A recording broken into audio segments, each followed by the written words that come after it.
can't breathe. He can't breathe. She can't breathe. They can't breathe. We can't breathe. Breath, something that seems so effortless, something done through our subconscious. Good afternoon. I'm Darren Jaram, Chairman of the Albert C. Pierre Community Service Center. On behalf of the Albert C. Pierre Community Service Center Board, its subsidiary Pure Reality, and our parent church, Tabernacle Seventh-day Adventist Church, we welcome you to this second Town Hall meeting, Can You Breathe Forum. This forum is so fitting, being on Juneteenth, the day to commemorate the freedom of African slaves in this country. Today is the day to bring awareness and a call to action against social injustice. Can You Breathe is one of the many topics Pure Reality will address in the coming months leading up to its Pure Reality retreat on March 18th to the 20th, 2022. Let us pray.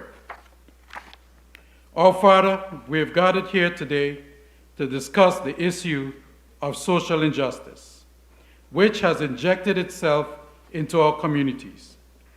We ask you to give us an extra portion of your blessings as our leaders on this panel address the issues of social injustice within our community and nation.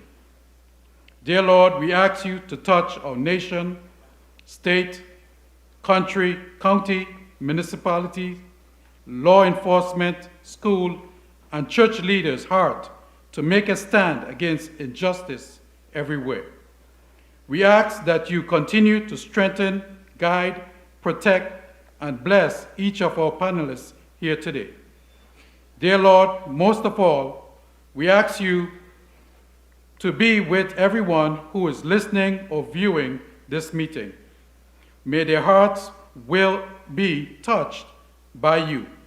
May each person leave here with a continued purpose and direction to a better society or environment and prepare for your soon return. Amen. Amen. Okay. It is with great pleasure that I welcome you here at our Tabernacle and Pure Reality Forum. We are excited to be discussing this topic.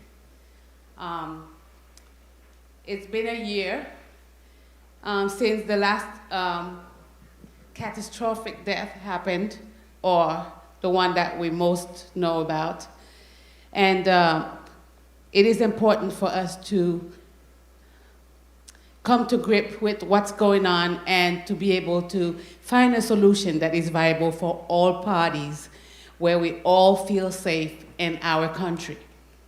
And I'm the mother of a black man, and I can tell you that I live in fear for his life every day. And it's not fair, because this country promises safety and security and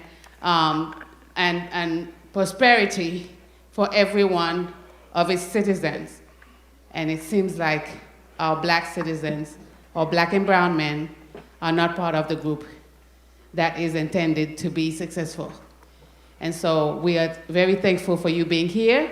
It is my pleasure now to give the microphone to Mr. Eric Pettis, who has been an avid supporter of Pure Reality and our programs. I will let you introduce your panel. Thank you very much. Thank you. Thank you. As Ms. Dembois explained, I am Eric Pettis. I am the host of the Chief Jimmy Brown Show on WMBM 1490 AM. I also wear several other hats. I am a financial planner, business consultant on Pettis and Dawkins Financial Group, as well as a few other things. But I first want to go to our first panelist to introduce himself and tell us everyone a little bit about himself, and that is the man of the house here, the leader of Tabernacle SDA, Seventh-day Adventist Church, Pastor Garth Dotton. Well, welcome each and every one of you, and thank you so much for having me on this panel. I am the least of these. I count myself to be the least of these when I look at all these heavyweights on this panel here this afternoon. And so I am just honored to be here. with each and every one of you to be able to share a bit of the experience of being a part of the church and in the community. And that I'm an advocate for our community, and I speak as a person who is a leader in the church. And not only of Tabernacle, but recently I've been in the West Coast, pastored in the West Coast in Canada, so I bring a well-rounded, I think, type of ministry that has seen a lot of the cross-cultural, multicultural, different nationality and multi-ethnic type of belief. And so coming here to Miami is certainly a new experience, but one in which I embrace and looking forward to being able to connect with each and every one of you to be able to strengthen our community together. Thank you. Next, we'll introduce Deputy Chief Timothy Belcher from Lotto Hill Police Department. Tell us a little bit about yourself. Yes, thank you for having me. This is a great forum. And I know we have these across the nation, in and out of churches or other businesses and organizations as far as putting on panels of this nature. But I grew up in Miami-Dade County, graduated from Northwestern Senior High School in 1986. I was able to go to college in West Virginia, where I graduated with my undergraduate degree, and then I came out and started my police career in 1992 at North Miami Police Department, where I did 27 years there. I had the opportunity now and been blessed to be given a position as Deputy Chief at Lotto Hill Police Department, where I started in 2020 of April, so I'm here just shy over a year now, and really enjoying myself.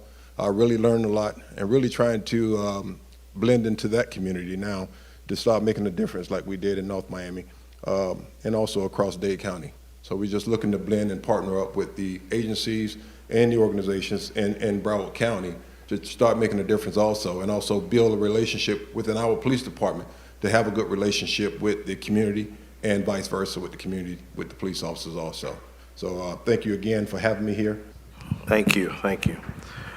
Next, we have State Representative, House District 117, Kevin Chambliss. Greetings, everyone, and happy Juneteenth to you.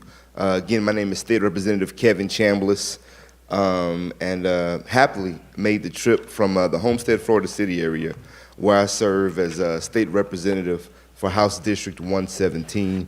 Definitely, I'm glad to be in the building at the panel with these distinguished ladies and gentlemen to talk about this most important topic of the hour. I want to thank Brother Eric Pettis for inviting me to this conversation, someone who I've known back from my work in the NAACP in the community for many, many years. I myself am a country boy from Mississippi.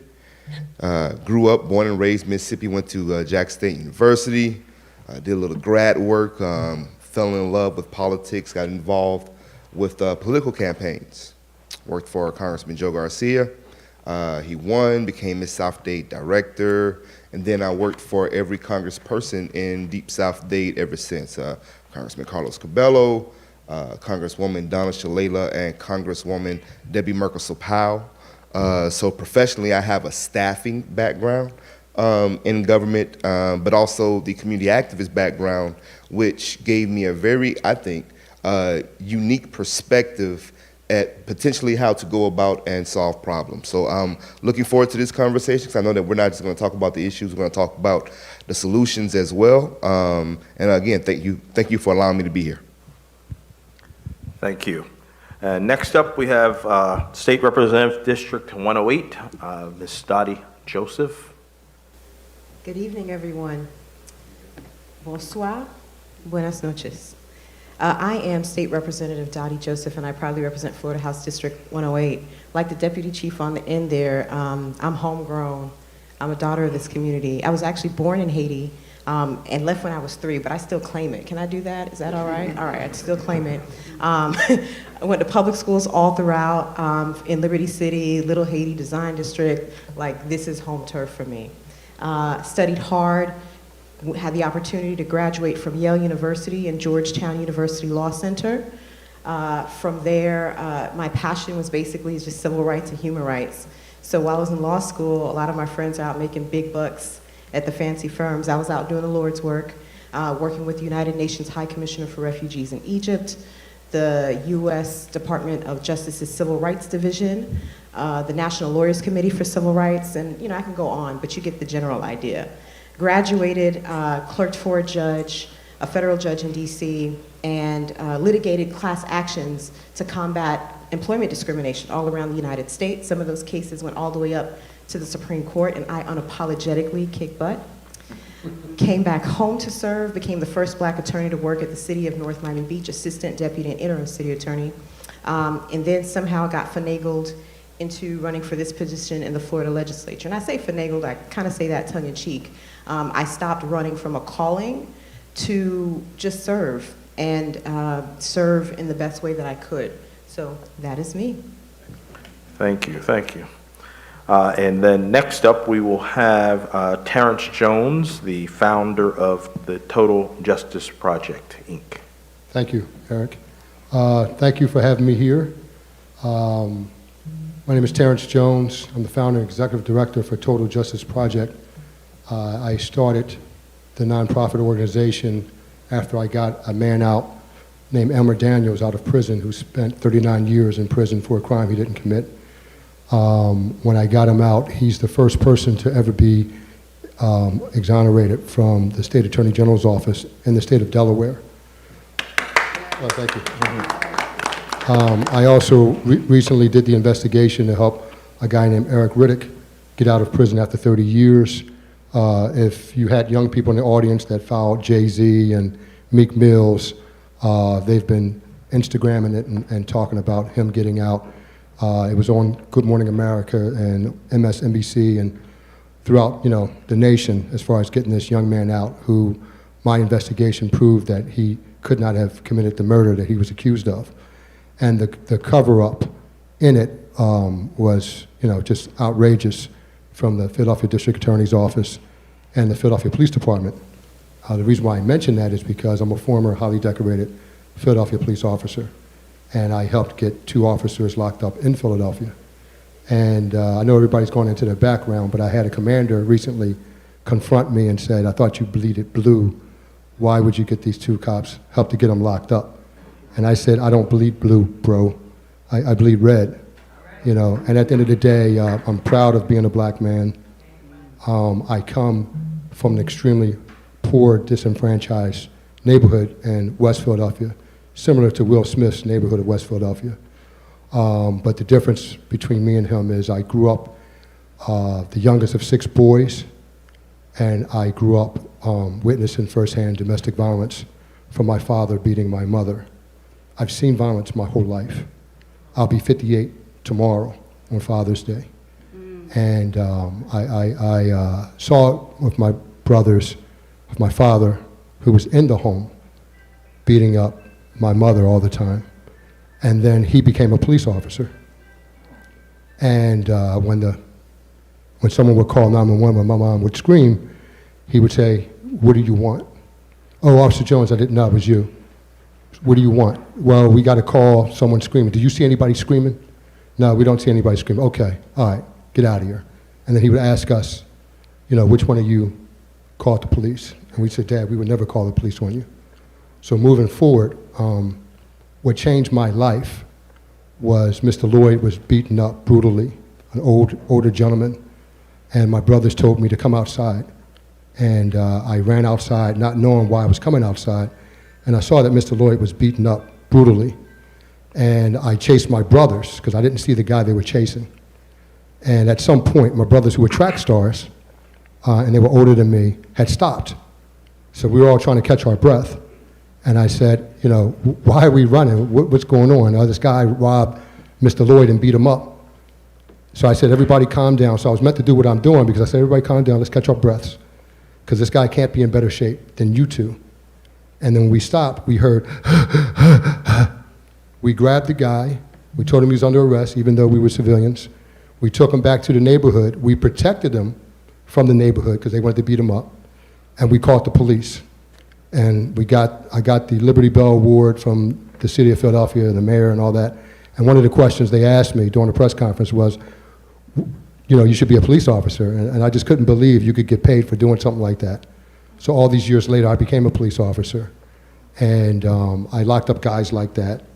I saw, growing up, it came from violence with knives and bicycle chains where black men were killing black men, and it turned into black men shooting and killing black men hating themselves and killing each other. And even though I locked up a lot of them, I would always talk to them and talk to their loved ones. And it's hard to take away someone who hates someone. So I spend a lot of time off duty, which I would say to most police officers, anybody can do what you get paid for. Can you go off duty like I did and teach literacy and play some basketball and have a relationship with the community? And that's the most important thing, because once you have a relationship, they'll give you information. These murders are unsolved because a lot of the police, which are good, don't have those relationships. And later on, I started doing what I'm doing now. And that's what I do. I do these type of investigations, civil rights investigations throughout the whole country. And I was able to get 10 police officers locked up based on my investigation. And I'm here to not bash the police. I love the police. I'm a former police officer. But we all have to work together. And that's it. And I have the Total Justice Project. You can follow me on Instagram, IMTJustice. Thank you. Thank you, thank you.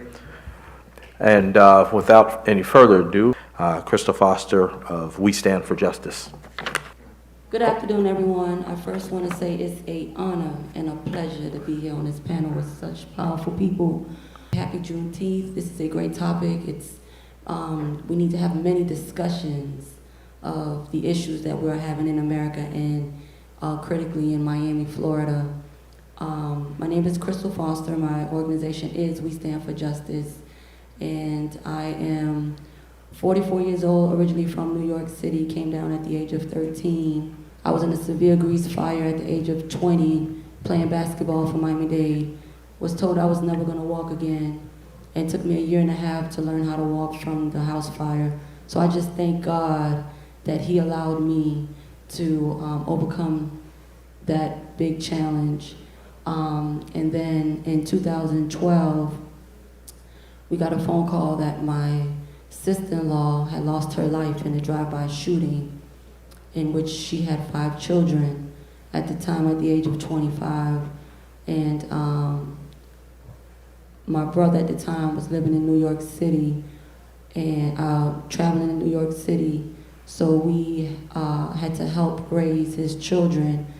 And then in 2015, my brother lost his life to a police officer in Homestead, in which are the same children of the young lady who lost her life. So we are currently raising 6 children with no mother and no father. And we know firsthand what it is to live in an injustice system. We know firsthand what it is to see code of silence, the challenges that we see in Miami and in America. The officer that murdered my brother, Edward Foster III, had killed 3 people and shot 6 people in less than 10 years. He was promoted 1 month after his death in the city of Homestead. And my challenge is to ensure and serve and make sure that we do get justice for my brother, and not just for my brother, but for other families as well. I also was able to get, and with the help of social media, Mr. Chamberlain and so many people, to get body cameras on these officers in Homestead. So I think that was one of the biggest victories that we have accomplished together. And when I say we, that's why I founded my organization a month ago. We Stand for Justice, because it's not it's not a one person that can get justice. It takes a village to raise children, and it's gonna take a village to get justice. So I feel like we standing on this panel together in unity, we could definitely make a change in Florida and definitely in America. And again, I want to thank you all for allowing me to be here. Thank you, Mr. Pizzo, Jason Pizzo of District 38, State Senator. Please introduce yourself. Pastor called me chubby before when he did the introductions, when he said all these heavyweights up here. But I'm working on it, Pastor. I'm working on it. Welcome to the district. On the eve of Father's Day, I'm proudly the father of 14-year-old identical twin boys who are who are my lens and my inspiration. I'm the husband of April of many years. I sort of fell into this role, kind of like what Rep. Joseph was saying. I came down here in Miami in 2007 to go to law school, no intention of being a lawyer, no intention of taking the bar, and criminal procedures just sort of clicked, and ended up becoming a prosecutor here in Miami-Dade County. And it wasn't long before judges in the courtroom would say, well, Mr. Pizzo, if you don't like the law, then you should go to Tallahassee and change it. And after standing over the bodies of dead children and shooting victims and starting a gun violence task force primarily dealing with the shootings and homicides of juveniles, I said, okay. So even though we are in a hyper-partisan atmosphere in Tallahassee, the House and the Senate both controlled by Republicans, like 60% of America, 30 of 50 states, I was proudly named the chairman of criminal justice in the Senate, which is kind of a big deal. And to be able to introduce and really tailor to specific and selfishly narrow measures that will benefit our community, which will seek to remedy and cure many issues that we have that are rather unique, tragically unique, and not to be coupled together with the great majority of geography elsewhere in Florida. We have very specific and very unique situations here in Miami-Dade County. And it's my passion. This is supposed to be a part-time legislature that Representative Joseph and I joke about all the time, but it's like raising kids. If you do it right, it's a full-time job. And so I proudly represent 560,000 constituents in 15 cities and parts of unincorporated Dade. I get up every morning as early as possible, go to bed as late as possible, loving my job, because it's not a job. And I don't come from any sort of legacy. I don't have any uncles or aunts or parents, whatever, that were in politics. The last time I held an elected position was senior class president in high school. But that gives me a certain freedom. I'm known to say what's on my mind all the time, and you know where you stand with me, and there is a certain freedom of being able to say it. Sometimes those truths are uncomfortable. Sometimes they're just directed to be tough love measures, but I think they're absolutely necessary. And what I continue to see, which pains me each and every single day, whether it's on the news or in person, is this sentiment amongst kids that don't value their own life. And if they don't love themselves, if there's no one or nothing to make proud of them, they're not expected to value anybody else's. And that's what we need to get to. So you have a tall task at hand, Pastor. And welcome to the community, and I'm happy to be here. Thanks for having me.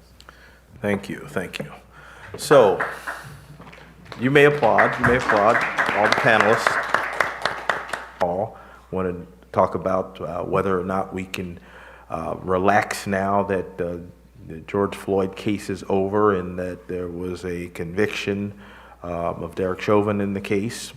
We also want to flush out what we can do about accountability from the police standpoint, what we can do about the voter suppression tactics, and we also want to flush out what the church's role and the church membership's role is in social activism and awareness. And those are kind of some of the things that we've been asked to focus on in this panel. So that's what most of my questions to the panel are going to be about. All right. So with that said, I think I'm going to start with the political arena. And since I was got to Mr. Pizzo last, I'm going to give you the first crack at it. Okay. Please describe to the community how bills like the bill that's set up to change our voting rights, how that process goes between, state Senate bill and House bill. Kind of explain that process so that our viewers and listeners can understand how that works. Sure, and mind you, everything I'm going to tell you comes from watching Schoolhouse Rock as a little kid. I'm just a bill, Capitol Hill. Our state system mirrors that of the federal system. So we have a House and we have a Senate. We have the three branches of government, and then we are part of the legislative branch. So Representative Chambliss is in the House and I'm in the Senate. And we get together and we come up with an idea and we put it into drafting. Now, some of the most recent ideas that have festered into bills that have been passed into laws are things that are direct or indirect attacks on the rights of individuals, on the freedom of individuals, on the liberty of individuals, and the rights to exercise as well. By way of example, SB 90 is the Senate bill. So if Representative Chambliss and I get together and we say, you know what, we think the driving age should not be 16, it should be 17. He's going to file a bill in the House that says, you know, heretofore, whereas the driving age is, you know, shall be 17 years old. I have to file pretty much the same bill, and they'll travel a path. Now, if he's filing a bill as it relates to driver's license and I'm filing the same thing, it's going to go to Transportation Committee in the House, it's going to go to Transportation Committee in the Senate. It'll probably go to at least 3 committees, maybe appropriations and rules. Whenever you hear appropriations, they're talking about money, things that have to be spent on the state budget. We have to successfully get through each and every single committee before it goes to the floor, that large dome room where it looks like we're saying important things, but really asking, what'd you had for lunch?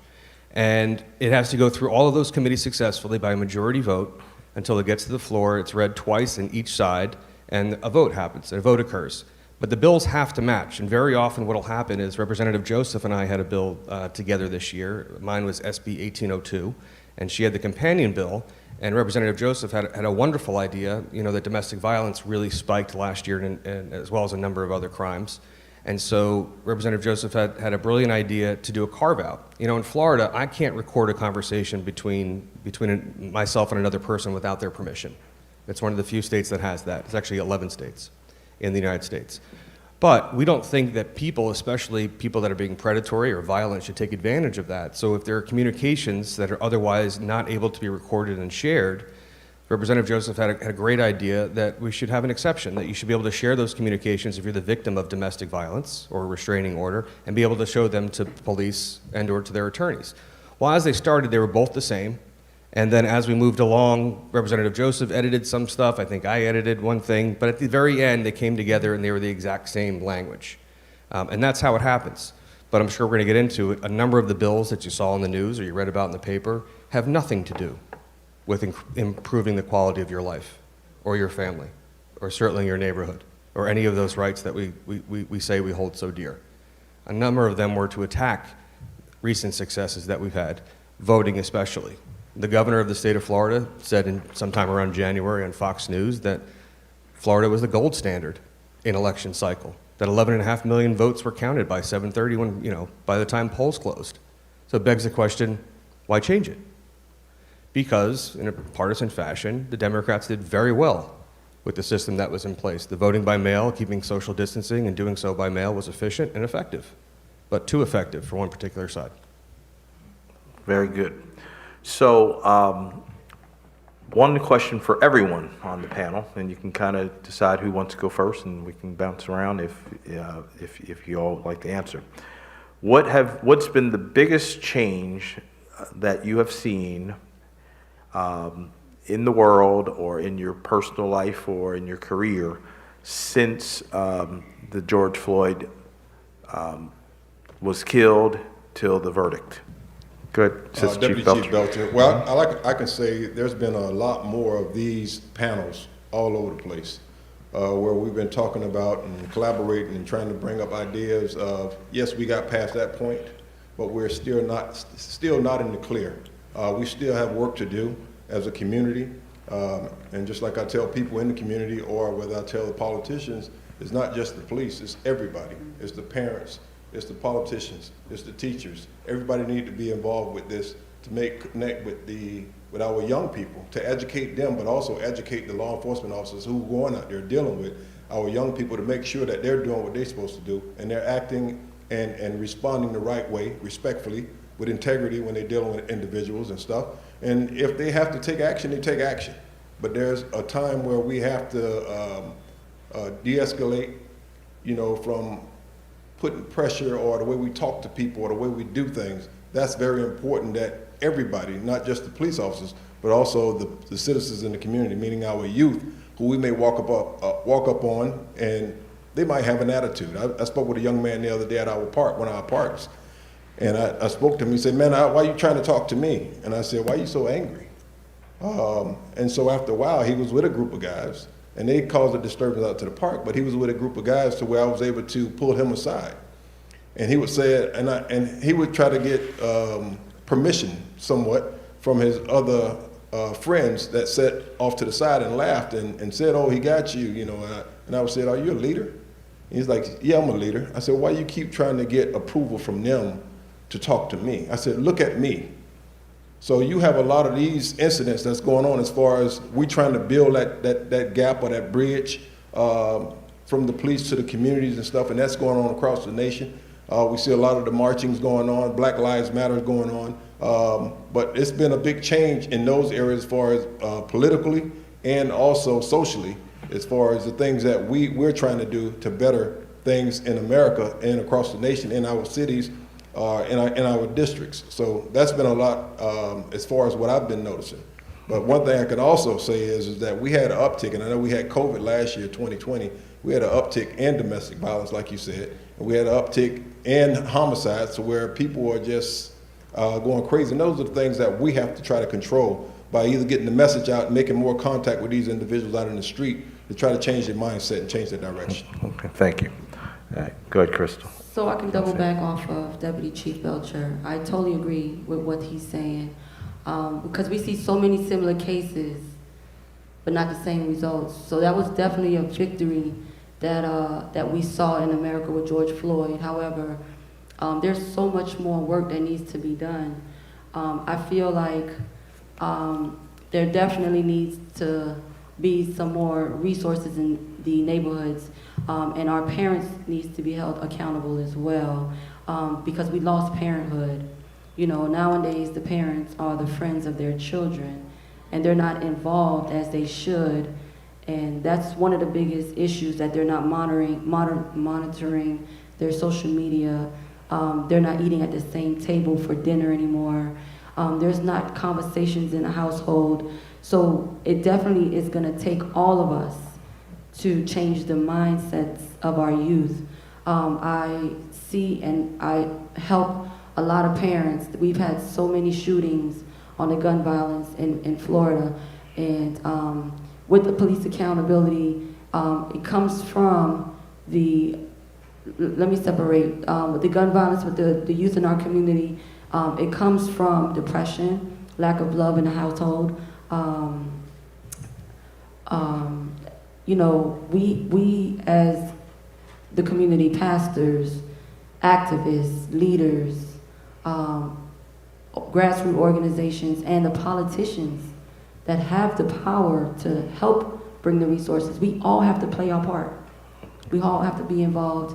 And with the George Floyd case, I just think that we need to really have more accountability and transparency on all levels. So, like I said, you know, there's more work that needs to be done. We are definitely in a very critical state of an emergency in Florida and Miami. And as he spoke with COVID, depression, no one's talking about mental illness, mental health. That's one of the biggest issues with COVID. Everyone is in depression. There's no finances. Again, there's so many levels and issues going around America in our city. But for myself, I just need that we need to have more accountability and transparency and the right policing in our city. Not just any police. Yes, you could bring police into the city to resolve and minimize shootings. But when it comes to police accountability, we need to have policing to go back into the neighborhood and get to know the neighbors. Let the neighbors get to know the neighbors. Because when I was growing up, I was never allowed in the room with adults when they were speaking. And that's the issue we are having now. So when we get to that level, we will definitely see a change in our city. Okay. All right. Another one for what's the biggest change you've seen since Floyd? Okay, go ahead. Representative Chambliss. Yeah, so it's a couple of things. One, I got a call from someone who, when I was in grad school, that I knew from back like 2006, 2007, during this time. But they didn't call me. They caught me on Facebook, you know, because I'm running for office. I was easy to find. And it was a letter of apology. White young lady, DeKalb County, Illinois is a majority white county. Mm-hmm. I was in grad school there. And a lot of, you know, like the black people, or the black students for the most part, and a couple of community members, we were the minority there. And she sent me this heartfelt Facebook message apologizing. Not for what was going on currently. She apologized for not believing me when I told her that that was going on when I was in grad school, back in 2006, 2007. That the DeKalb County Police and the City of DeKalb Police that they were racially profiling us, that they were using aggressive tactics on college students because they really didn't like the fact that the black kids from Chicago were going to school in their town, that we were being unfairly targeted, like we're having, like we're college advocates, it's crazy because as black college advocates, as someone as a Democrat, an elected official now, the black kids did not participate in the college Democrats. So that's how I ran into it, because I was the only black kid in the college Democrats. We were all in the NAACP. Right. And I was telling her that this was going on then. And so years, almost a decade later, she sent me an apology through Facebook. Hadn't talked to her since I left DeKalb County in 2009. But she was apologizing because she didn't believe me. She thought I was overreacting and that I was making a big deal out of it and that I was over-dramatizing the problem. And so that happened during that. So that's thing one. Thing two is, I'm also, I played, high school sports like many of us. But I played them in Deep South, all right?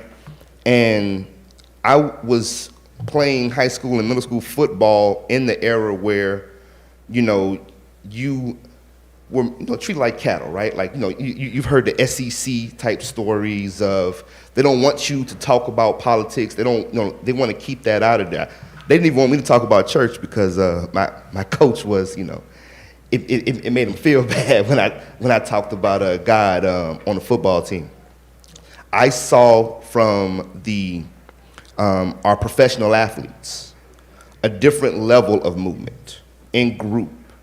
I remember when we were talking about Michael Jordan, and Michael Jordan would say, well, remember the old quote when they were asking him to get involved in politics in North Carolina, and he said, well, Republicans buy shoes too.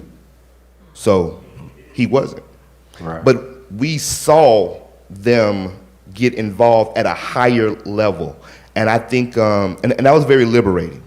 That was, for somebody like me who remembers those times where the coaches really didn't want you to get in those conversations, to see them unashamedly and unapologetically begin to have that open conversation, begin to advocate not one or individually, but in group, I thought that was monumental. So those probably were two of the main things that happened during that time period. Very good. Mr. Pizzo? So it was in bittersweet fashion. I was optimistic about seismic shifts and substantial changes, and frankly, I was disappointed. Whenever you see videos and newsreels of tragic things happening anywhere in the country, it's by state action. So when you're thinking of the levels in the hierarchy of government, you have your home, which is a dictatorship because mom controls. But outside that, you have your city, you have your county, you have your state, and you have your national. And right after the May killing of George Floyd, and I'll tell you, the most amount of texts and phone calls I got were actually from outraged police officers to be grouped in or to be characterized as that type of action because they're the closest to it, and it befalls upon them and besmirches them. But let me tell you why I was disappointed. I had seen with Trayvon Martin, I had seen from Baltimore and other places, I had seen athletes and celebrities sort of get involved at the highest national level or at the most local level, which was great to see, right? But it doesn't change any laws. All of these actions you see are state actions. And finally, ESPN, one of their contributing editors, wrote an article that said, hey, all you athletes should be calling your state legislators. And we forwarded that to the Dolphins, and I got together with my buddy from the other side, Senator Jeff Brandis, and he did the same thing in Tampa with hockey teams and football teams, the Buccaneers, and they were super excited. And the Dolphins called and they said, listen, we got 14 players right now that have formed their own group, that want to get something done, that insists on getting something done and making changes. And it was a really excited, great conversation to begin with. We wanted to include them sort of in a panel on drafting new bills, and then it just sort of withered out.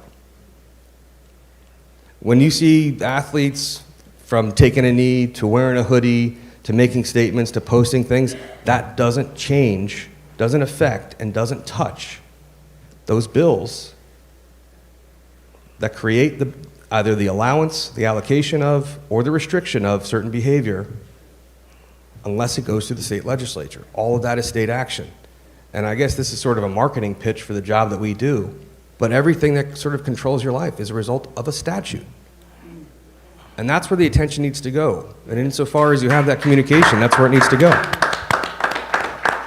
Very good, thank you. Representative Joseph? So I'm going to tie in a couple of the comments made so far. The biggest thing that has changed since George Floyd's murder is part of what Representative Chambliss alluded to, is the inability of certain people to hide from, deny, and ignore the realities of structural racism in our criminal justice system and police brutality in general. You know, it's one thing to kind of see it in passing, but there was something about those 8 or 9 minutes and letting it sink in and processing it in that moment that the world could not hide from it anymore. Between what kicked off in these United States and worldwide, we felt that sentiment of a need for change. For the younger generation that hadn't really grappled with racism in the way that, let's say, the prior generation that we saw with the Edmonds-Pettus Bridge, that same realization, that inhumanity on display for all to see, and what that does, and how that motivates, and how it's a trigger that ignites a movement of a desire for change, that same sentiment that Senator Prizzo talked about. So one of the things I had done last summer, subsequent to the murder, was to try to channel the energy of these young people to get to so we saw what they wanted to do, let's let them get there, because they may not understand how the laws work, but we do. So what do? So I convened a Black Lives Matter roundtable of over 50 organizations between Miami-Dade and Broward County, including law enforcement at the table, from the NAACP to Black Lives Matter to Dream Defenders, you name them, in our community, they were at the table. And the goal was to have them, to center them into the policy making. Congresswoman Ayanna Pressley has a comment that she makes, which is the people closest to the pain should be closest to the policy making.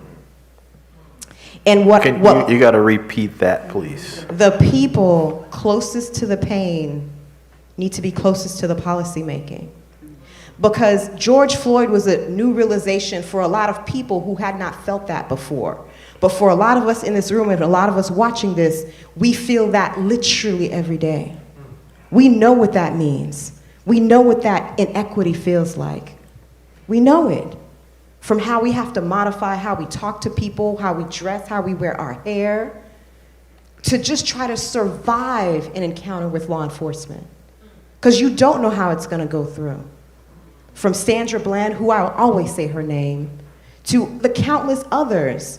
And it's not that one life is more important than the next. They're all, and should be, equally valuable. But we know that they're not equally valued. And I think the murder of George Floyd brought that to the spotlight in a way that this country, this world had not done so, and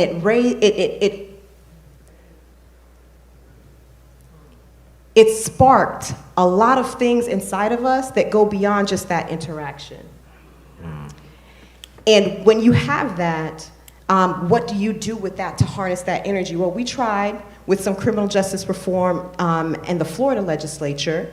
Now, we did ultimately come up with some criminal justice reform that included training around a duty to intervene. So when you see a law enforcement officer doing something that they shouldn't, that the law enforcement officer also has a duty to intervene. that included a duty to render medical aid. So remember in the George Floyd murder trial, how the paramedic was talking about how she wanted to intervene and render aid? Well, now there's a duty to do that. And a whole bunch of other things that we included, a minimum age of arrest. You know, we talk about the school to prison pipeline.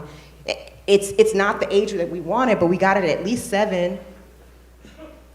Now, you laugh, but this is a big deal in a Republican-dominated legislature with a governor who at the same time, so while we were trying to harness this thing for positive energy, we got a governor who decided he wanted to use that to come up with the anti-protest bill. And we call it HB1, which is really Hate Bill 1, where now he empowers people to run over protesters. So if you remember Heather Heyer back in Charlottesville, and this white terrorist supremacist ran her over, instead of protecting that victim, these folks decided they wanted to empower people to run people over. Ain't that something? I'm gonna just stop right there because I'm getting mad just thinking about it.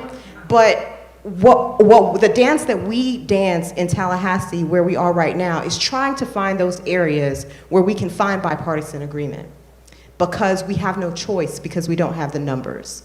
And I'm not trying to, and you asked earlier about what can the church do and how do you get involved. And I'll just say this, and I'll keep saying it because I'm a daughter of a pastor and I come from a long line of faith-filled people. Faith without works is, I'm gonna say it again, faith without works is, so you can be so heavenly minded that you're no earthly good. You need to figure out how you are going to engage. You need to be the hands and feet. That's on us. When he left, and he left the Holy Spirit for us to do greater things, that's what he was talking about. So wherever you're planted, whatever your skill set is, your time, talent, your treasures, that's what you have to invest in the community. And the thing that burdens your heart, the thing that gets you riled up, the thing that makes your skin crawl, that's part of your calling. What are you doing with it? Wow. What is the responsibility and the role of the church and its membership in social activism, in community activism? I think that a lot of times we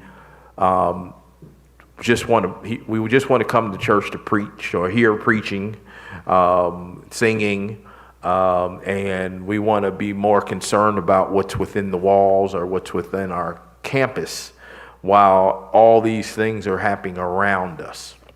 And so the question is to you, Pastor, can you help us understand what you've seen differently as it relates to social injustice in those areas and how it's handled differently, and what you personally feel and have experienced in ministry as it is guiding your church?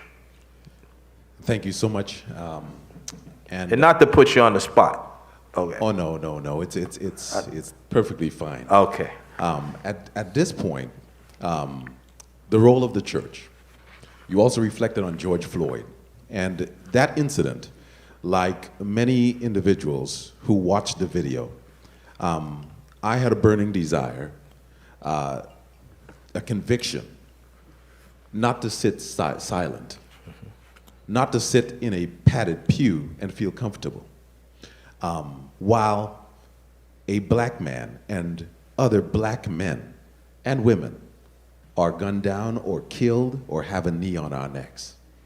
I remembered now I was in Portland, Oregon, before transitioning over to Miami. And Portland has been in the news quite a bit because of the rowdy protests. One of those protests, I remember for weeks upon weeks of protesting in the streets of Portland. We were downtown Portland, and we blocked a bridge, one of those bridges downtown.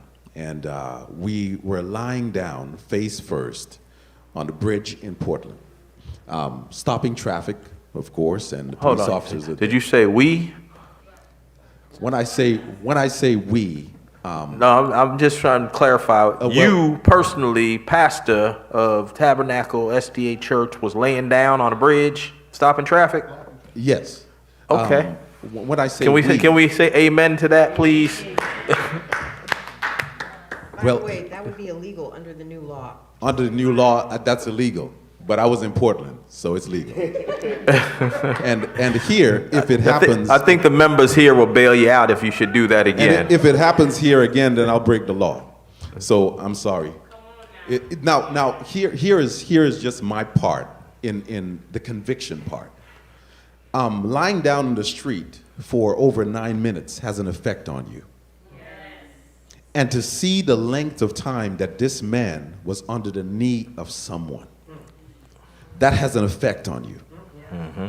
In fact, there was not a dry eye in the entire bridge. Now, we're talking thousands of people. When we first started, when we were standing at the starting line of this protest, there was just a few of us. In fact, there were not a whole lot of people from the church.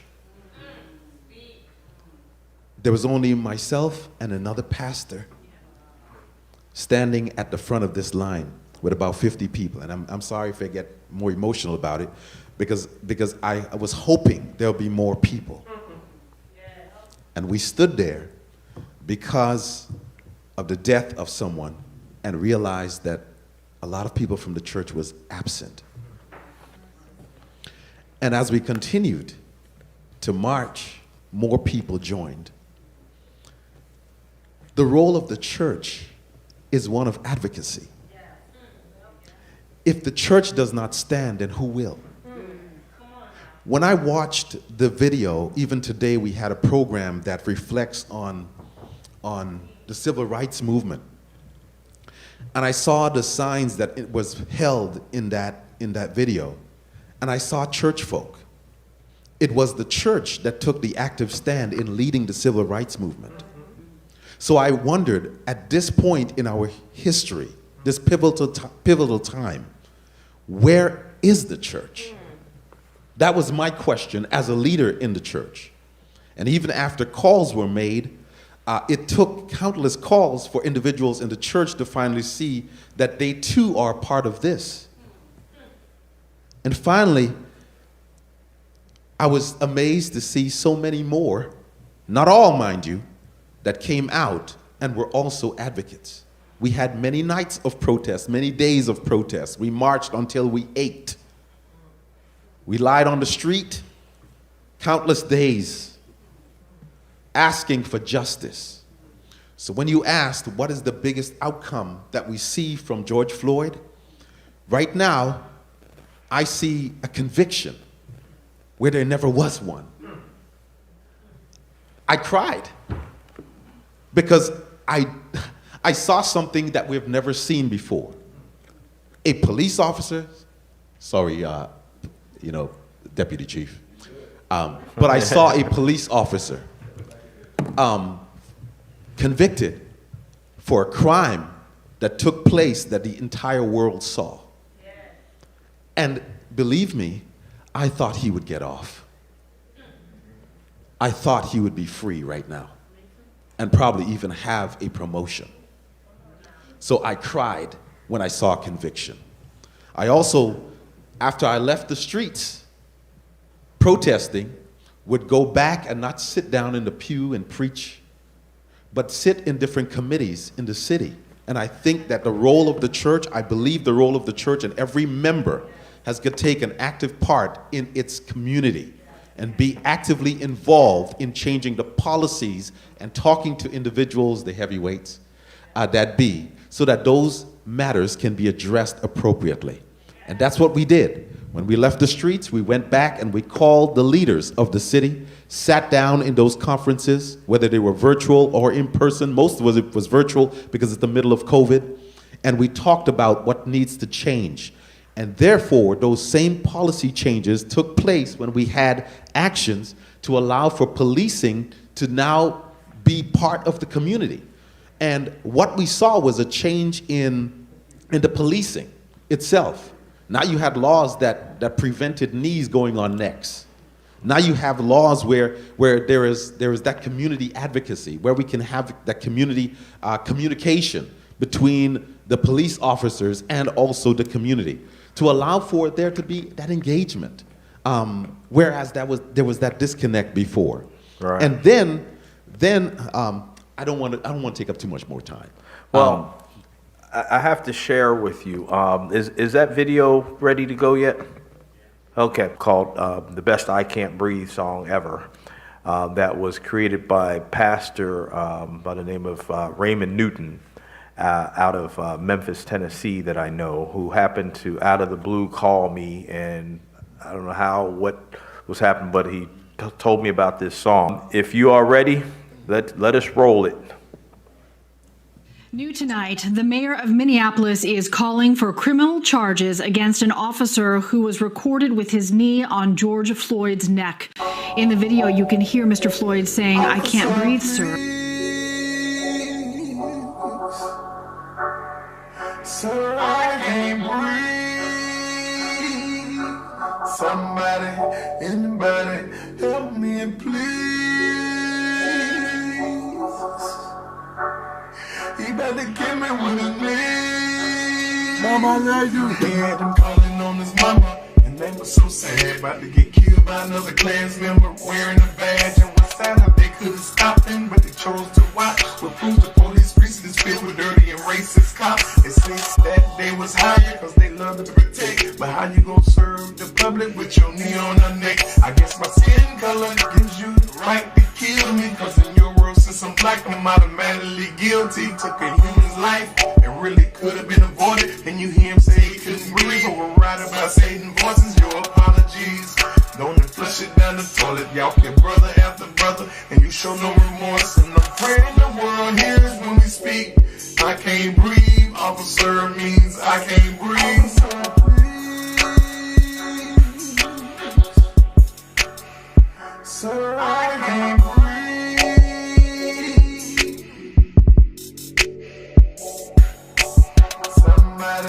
Anybody, help me, please. He about to kill me with his knees. Eric Gunner stood outside the store with some cigarettes. They showed up without their hoods on, but still choked him to death. When he said he couldn't breathe, they must have applied pressure, cause they choked him out until there wasn't no breath in his body left. Remember Trayvon Martin, can't forget Michael Brown in the prime when their life over them was shot down. Gonna rest in peace in heaven, visions of you when you crown. We gon' march and protest until these clowns go down. We ain't gon' stop till they stop killing our babies in the street, whether from gang violence or racist police. Mr. Chief of Police, yeah, you're sending out your finest. If you can't stop the violence, your position, you need to resign it. Kindly step down. If this wrong, you can't see, but if you do, prosecute every murder in police.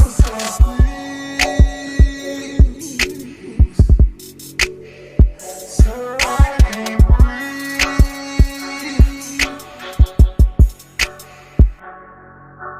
Somebody, anybody, help me, please. He about to kill me with his knees. Tell the truth, these police. Yeah, I wanted you all to get a little glimpse of that, see some of those images that many of us may have forgotten. But Terence, go ahead and tell us what you're feeling after seeing that. So, with the Total Justice Project, I have cases across the nation, current cases, and since the death of George Floyd, the more things changed, the more things are the same. So I'm going to give you some facts. Starting with Freddie Gray, the ministers brought me in to do the independent investigation. I helped to get 6 officers locked up there. I'm a former Philadelphia police officer, as I told you earlier, helped get 2 police officers locked up in Philadelphia, helped to get some officers locked up in New Jersey. So on January 13th of 2020, and as he drove away from the officers to a dead end, 27 feet. And when he backed up on the opposite side of the street. So like he tried to come around the officers here, and he backed up on that side of the street. And then the officers pulled their guns out and used profanity. Profanity started driving from this side of the street over to the left side of the street to go around the officer. and without moving his feet, bending his knees, 2 hands on the gun like this. You can't say that he was trying to run you over because someone would have said, watch it, he's trying to run you over, watch it. Or you would move because it's a 3,000 or 4,000 pound car.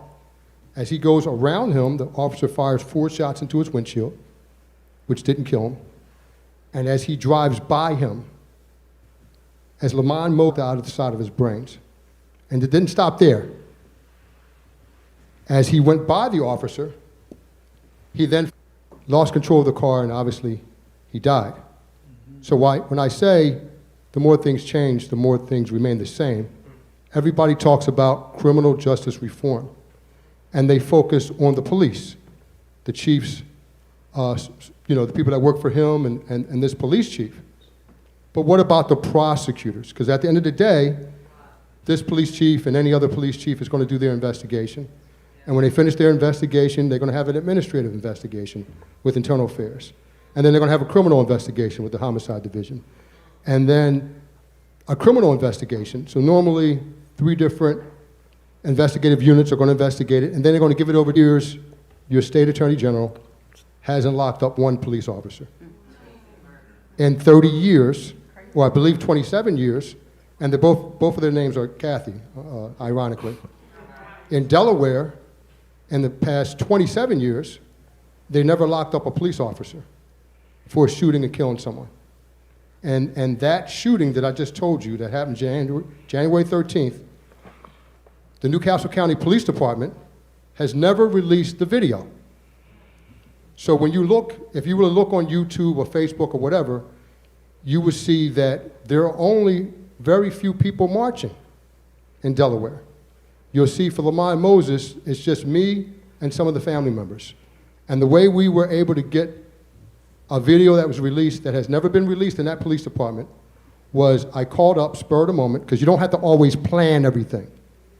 Sometimes things are done in the spur of the moment. So this is where you're teaching our activists how to be activists. Yeah, okay. So you don't want the enemy to know everything you're doing. So you're planning your Facebook and your social media and all that kind of stuff. You know, I'm old school. I'm kind of a dinosaur. I'll be 58 tomorrow. I called up the family and said, yo, let's march tomorrow.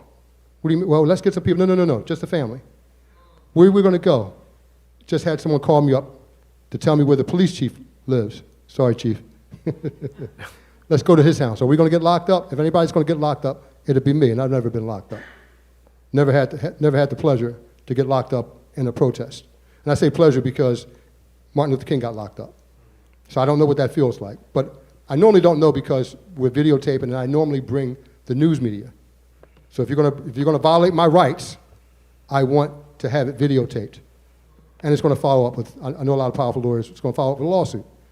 So we go outside of his house, long story short, I'm not going to keep you long.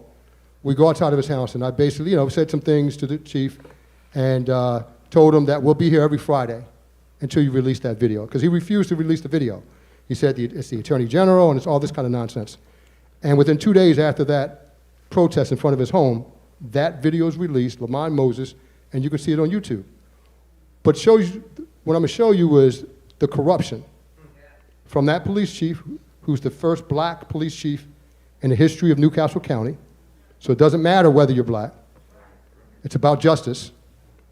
What you're going to see in that video is like a 7-minute diatribe of them explaining, who Lamont Moses is and what you're about to see. Like, they don't want you to see it for yourself. The fact that he's been locked up before and his past criminal, like, what does that have to do with what happened that day?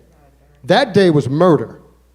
You're driving around someone, 4 shots into the windshield and 1 shot in the side of the head as he's driving by him. So I don't have any confidence that they're going to lock up the officers. I'm preparing something when I get back tomorrow to New Jersey. I'm going to file something on Monday to the U.S. Attorney. I got to give it to the feds. Because like I said, just like your state attorney general, Kathy Fernandez-Rendo, she's never locked up any officers. And same thing in Delaware. So I got to give it to the feds. I got to give it to the U.S. Attorney's Office. So it's sad. So from my perspective, nothing's really changed in the sense that everybody's protesting and marching, but the ones that have the power to lock them up are not locking them up. And I don't know how it is here in Florida, but I can look it up. But I know in Delaware, you got the Law Enforcement Officers' Bill of Rights. They're in the midst of voting for that. They've never approved it. And you have qualified immunity. And then you have most places, I tell them that you don't just have a civilian review board. If you don't have subpoena power, it's a waste of time. I'm gonna say it again. Everybody's talking to me, ACLU, NAACP, asking my opinion. If you have a civilian review board without subpoena power, you have nothing. So I'm also Open Public Record Act advocate. I've won a lot of cases. Getting public, I had to sue for 40, 50 cases that I've won undefeated to get public records. So, I mean, this is the stuff we should all be upset about. Definitely. Taxation without representation, it's, you know, it's backwards, you know what I mean? So that's all I want to say. Thank you. Thank you. I see my countdown clock at 0. That means we must take a 10-minute break. And Brother Darren is going to continue with the some information for the audience. The panelists, you may leave your seat, stretch your legs. When we come back, we're going to go to Assistant Chief Belcher and have him follow up on some of the things that Terence said about police accountability. Thank you. Great first round. Albert C. Pierre Community Service Center. Albert C. Pierre Community Service Center has been in existence for over 25 years and has been making an impact in this community. Albert C. Pierre Community Service Center, in its motto, it says, actions change people. That means that our actions change people. What you see here today is just a clear, defined example of what Albert C. Pierre Community Service Center does in our community here today. Another thing that Albert C. Pierre Community Service Center does is that tomorrow, Albert C. Pierce Community Service Center distributes over 150 bags of groceries to families that need it in the community to supplement their dietary needs. On Monday starts our Hope Summer Camp. This camp provides meals, academics, field trips, and lots of fun. Each child is tested before and after to monitor their progress. If you live in the area and you would like to send your child, text HOPE, H-O-P-E, to 855-539-6171. That's 855-539-6171 for an application. Next week, the Pierce Pantry and Community Service Center also will be serving 250 hot meals to the community within the area. On July 18th, the community service food distribution from 8 to 12 p.m. will be doing a COVID-19 vaccination to anyone who wants it, and no registration is required. You just walk up and you will be able to be vaccinated. In 2 months, ACP will be opening up its Vision Care Center geared to serve the underserved in our community. This is providing eye screening and eye care to individuals in our community who cannot afford to pay the lofty prices for vision care. On September 11th, 2021, Pure Reality hosts its day conference, and on March 18th to the 20th, 2022, Pure Reality hosts its 16th youth retreat at Camp Colaqua. This is a program that educates teens and youths about the dangers and of an unguarded lifestyle. These are just some of the programs that are sponsored and held under Albert C. Pierre Community Service Center. It is the vision and the commitment of the Tabernacle Church members that saw the need in this community and throughout South Florida, that empowered the Albert C. Pierre Community Service Center to take action because they believe that our action changed lives. I encourage you to support this Albert C. Pierre Community Service Center by your donations and supporting the programs that it also holds. Thank you, and we look forward to the second part of this programming. Thank you.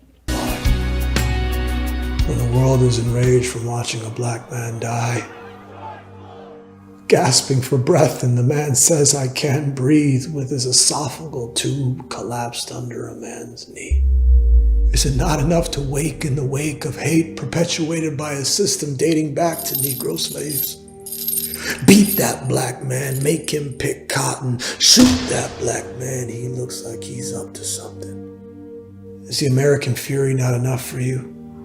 Crowds plowed through by vans driven by the men wearing blue.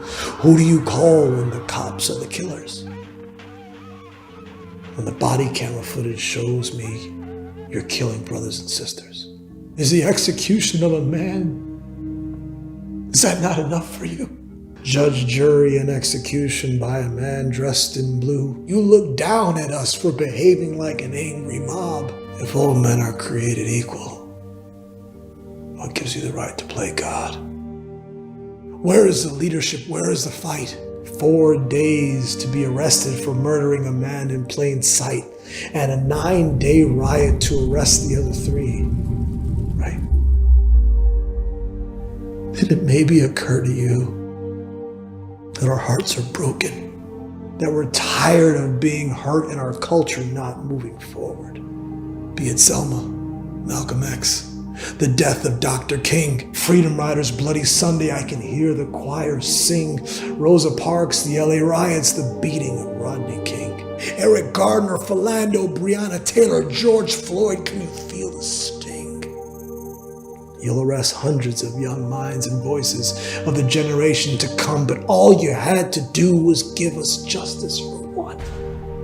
Now you've created a resentment that will stretch a generation, that will instill fear in the police administration, in the eyes of the young people who know what is right, trusting in the biblical law of thou shalt not kill. Right. Aren't you just tired of the pain, the anguish and the struggle? Aren't you tired of the fear, disdain, and anger for one another? Aren't you tired of the intimidation, the injury, and the judgment? Do I look infected to you because I'm not white? Do you see me as evil without blue eyes in my sight? Am I not human? Do I not walk upright? So why do you beat me? Why do you shame me? Why do you draw your weapons? Welcome back, welcome back. So we are going to continue our Can You Breathe Town Hall, and we're going to go back to our panel, and we're going to start with Deputy Chief Belcher, and we want to ask you, what changes have you seen, or do you as a high-ranking law enforcement official see coming forth from the aftermath of George Floyd case? Do you see any changes to police accountability? One thing I can say is that we have a lot of policy changes. And as you know, the chokehold, that was one of the policy changes, but that was changed back when I came through the academy back in 1992. But also you have put your knee on somebody's neck the wrong way, the way you speak to people. We have a suggestion box at our department at the front door for citizens who have complaints against officers, and we also have one inside the department at the back door for officers who have complaints against others. And that's been helping us as far as us addressing certain issues. We take that very seriously at Lotto Hill Police Department, and anywhere, and a lot of other departments are doing the same thing. So those things are very important to hold those officers accountable for what they're doing. And I meant to say, when I first got into, when it first came to mind for me to become a police officer, I was 7 years old, and I happened to see an incident that took place in my community. As far as there was a chase, 4 black males in a car. The police got them on the corner. I'm standing on the corner. They pull them all out. They beat them in the head with shotguns until they started bleeding and stuff.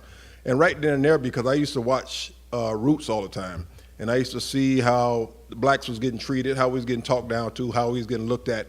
And I wanted to make a change and wanted to make a difference. So I said, I want to become a law enforcement officer. I want to make that change, not knowing that I was going to become a chief or looking forward to become a chief, but now I'm here. And I'm still looking to make those changes. I'm disappointed with some of the actions or acts some of our law enforcement officers take. Yes, I am. Am I disappointed with some of the respect levels or the way they speak to people? Yes, I am.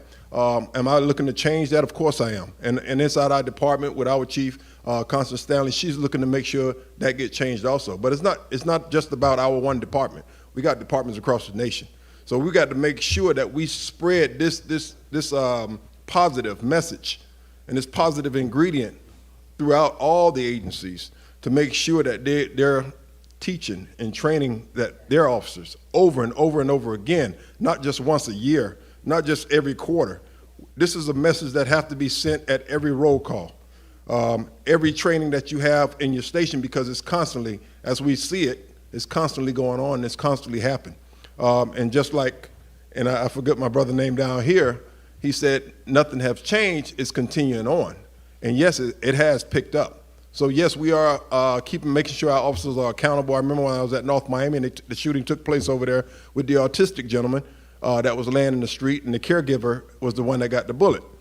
So it was a lot of changes there. I was part of that panel where myself, the chief at the time, we got together with all the organizations that was involved, autism, mental health. Those individual organizations came to the table. We put a 90-day plan together of changing policies and implementing certain things and doing certain things as far as training, putting our officers through that training, and it helped. It worked. We not only did the training that we set aside for those 90 days, but we did extra training, additional training, because like I said, the policy must change. You must do things different. You must constantly train your officers. You must constantly tell them and direct them that this is what you need to be doing when you're going out there. And when you have a situation, somebody need to intervene, and somebody need to de-escalate whatever's happening if it's starting to go overboard. We have to understand that, we have to know that, but we also have to be told that. And I know people think, or some officers think, just because we're officers and we're adults, that we should know these things, but sometimes it goes away.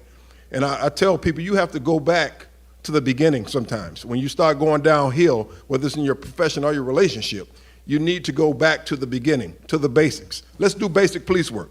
Because when we got out of the academy, basic police work was it. We got out of our cars, we communicated with people because we know we was being watched. We know we had to do special things to keep this job. We know we had to win people over in our communities to keep this job. So we did the certain things, the basic policing that needed to be done to keep peace between each other. Now, everybody across the board is not 100% going to do that. It's just like officers, every officer is not a good officer. Every citizen is not a good citizen. So, but we have to, I guess, chip away at each one of those, the officers and the citizens, to try to get them on the right track. Is it going to be a challenge? Of course it is. Because your one voice, my one voice telling this person, hey, you shouldn't do this and do that, they go back to their communities and listen to 10 other voices going to tell them otherwise, to go to other directions. So that's why I say we just can't stop at one voice.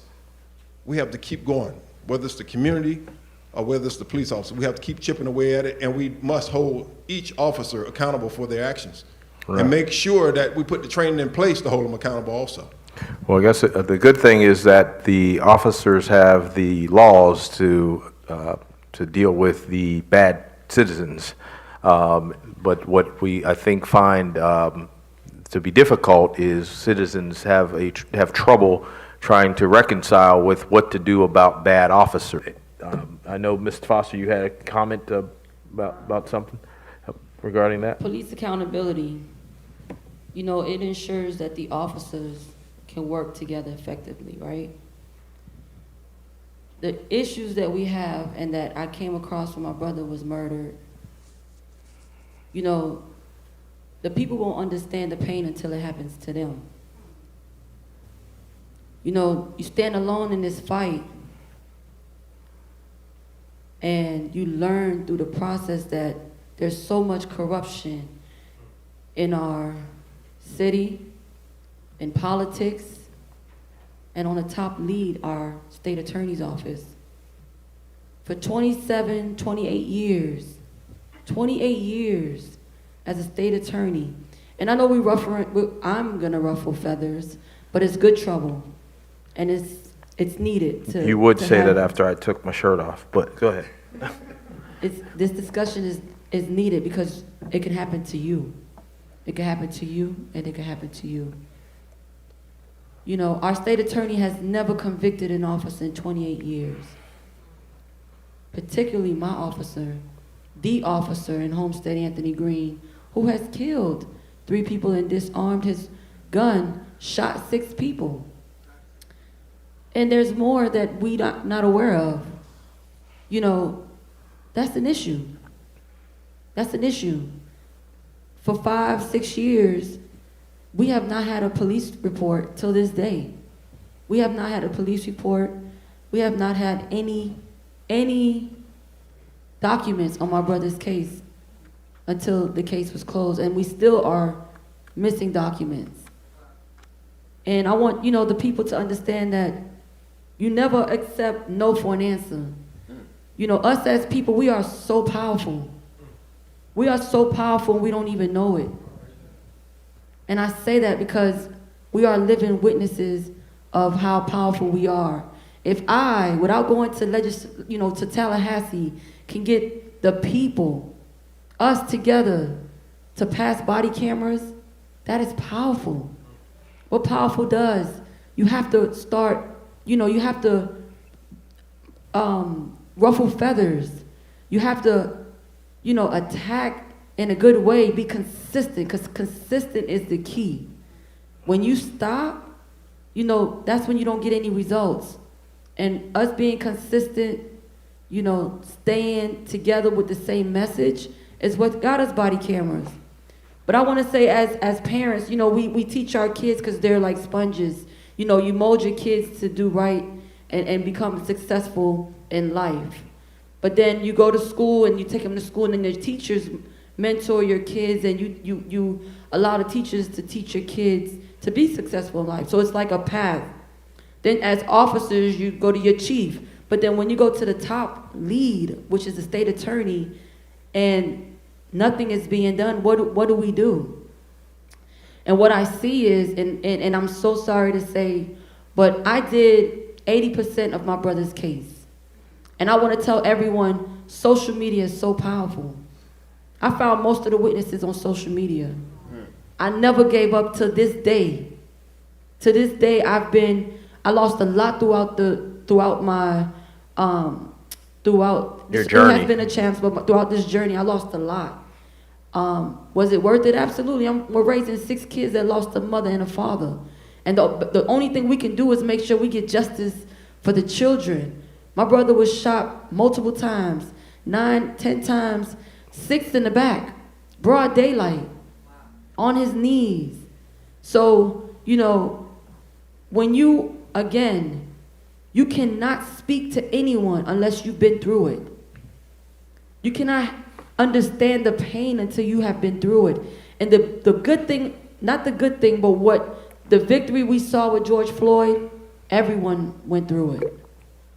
We all saw the pain through George Floyd's case. So, that's accountability, that's transparency. And I pray no one has to go through the pain that my family's going through to this day, because we're still fighting. We lose sleepless nights fighting. But people are not understanding that, and politicians, and I'm so sorry, and there's good politicians, and I learned in 6 years there's good police officers. I just was in the presence, I did a huge march in the city of Miami, a historic march on Wednesday that has never been done before. I had police officers together with grieving mothers and fathers just to show that we can make change and stop the code of silence. We did that collectively. But us, together, we look up to our politicians. And we didn't have that in my brother's case until this day. And a lot of times, these politicians are getting funded. They're getting funded by these state attorneys, by certain organizations, so they remain quiet and they don't want to assist families like myself. They don't want to go to the state attorney to fight and ask, why is this officer being promoted? Is this case closed? There was, there's why certain, the questions. And I must commend Mr. Chambliss. When my brother was killed, he was the first gentleman, king, he's a king to me, that came to my family and assisted us through the process and said, you know what? There's something called the city council meetings. You need to attend with your family. That's where you voice your concerns. And that's what we did for so long. And I want to thank you, my brother.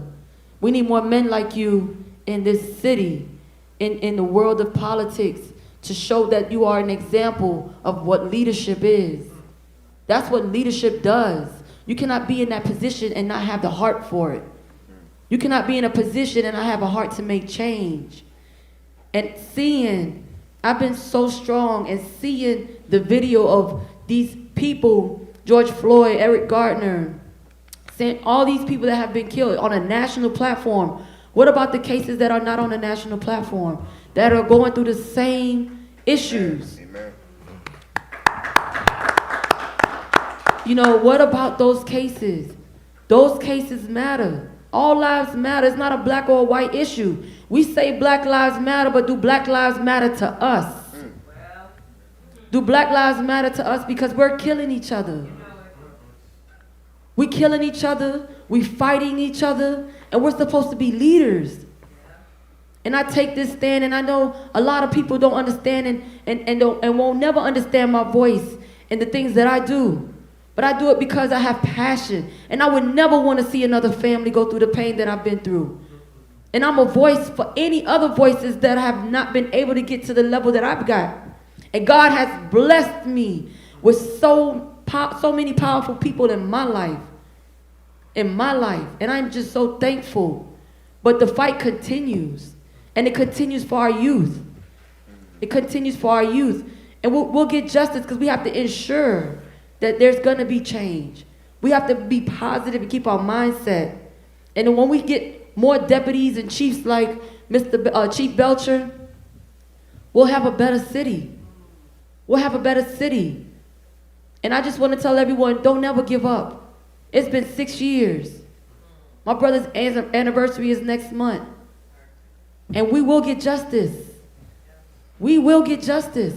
And I pray, and I pray again that these politicians, we're talking about police accountability and transparency in our community. I pray that they start speaking for families like myself.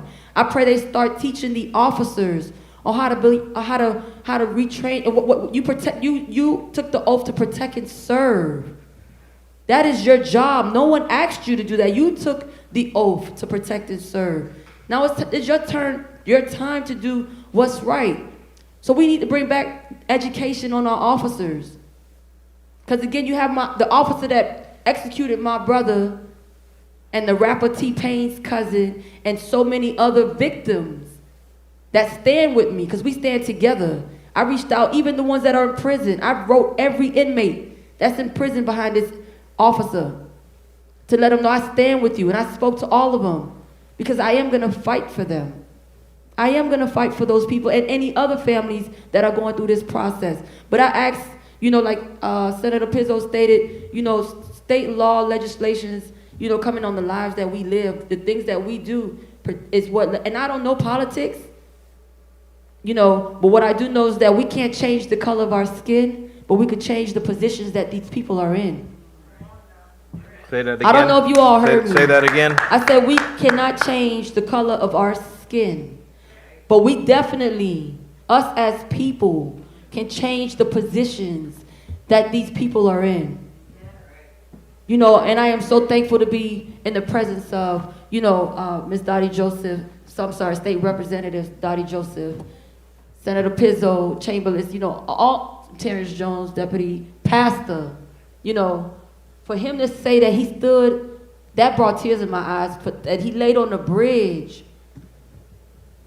to see what 8-9 minutes feel like, to just, to support the families, because support goes a long way. To support the families of victims of police brutality. Support goes a long way. Phone call, standing with a family. I stand alone in this fight for 5 years. Alone in this fight. Fighting against a powerful woman, Catherine Rundle. And no one has even contacted my family to help us. So when you have a pastor that is involved in the community, you know, that shows a lot. And we need more pastors. We need more chiefs. We need more representatives like our panelists today in our community to make the change. And I'm sorry to take up the time, but it's just so heartbreaking, and I teared to see the video because we relived the moment. When George Floyd called for his mama, he called for everybody's mama. When he called for his mama, he called for everybody's mama. And I still, as of today, could not watch those minutes of him losing his life, because I could only imagine if I was with my brother that day, I could have probably saved my brother's life by any means necessary. Any means necessary. So again, I tell everyone, you know, you have to have a heart for this. If you want change, change is in us. Change starts in us, in the community, in the people. Because we, again, are the people that are in power, and we are the ones that can make the change. And I appreciate you all. Thank you. Thank you. I'm going to pick up just where she dropped off. We can't change the color of our skin, but we could change the positions these people are in. Can I just talk to the church for a minute? Can I just talk to y'all? Can we talk? Can we have an honest conversation? Inside the house. So, when we think about Jesus' time here on earth, and when he got mad and when he didn't, and when he condemned and when he forgave, there's a difference. If you're looking just at the 10 Commandments, for example, there are a lot of sins. Why is it politically we get hung up on some sins and not others? When we were called to be his hands and feet here on this earth, it was to protect those who were being oppressed, the widow, the children. That's who we should be protecting. That's not what's happening. Why? Let's talk about it. I'm gonna ruffle some feathers too. Because we let certain people use religion and Christianity as a political football when they don't really care about us. You gotta say that again. There are a lot of politics that are played in this game, and we need to let the scales fall from our eyes and not get lost in the indoctrination and blindfold just following the leader and see what's actually going on. When Christ was confronted with a woman with a sexual sin and people wanted to throw stones at her, he had a different approach. I don't need to get into that. Y'all know that story. When he was confronted with people in his house, his father's house, doing stuff that they were not supposed to do, using a house of worship, a house where you should be getting justice, a house where truth should be spoken for their own financial gain, that's when my man got mad. And that's when we need to get mad. We need to have a real reckoning in the church about what that means and how all sins are not the same. How do you choose of all the list of things that are happening in this earth? Our children are dying, not just our men, but our women too. People, and this is not a partisan thing. It's not.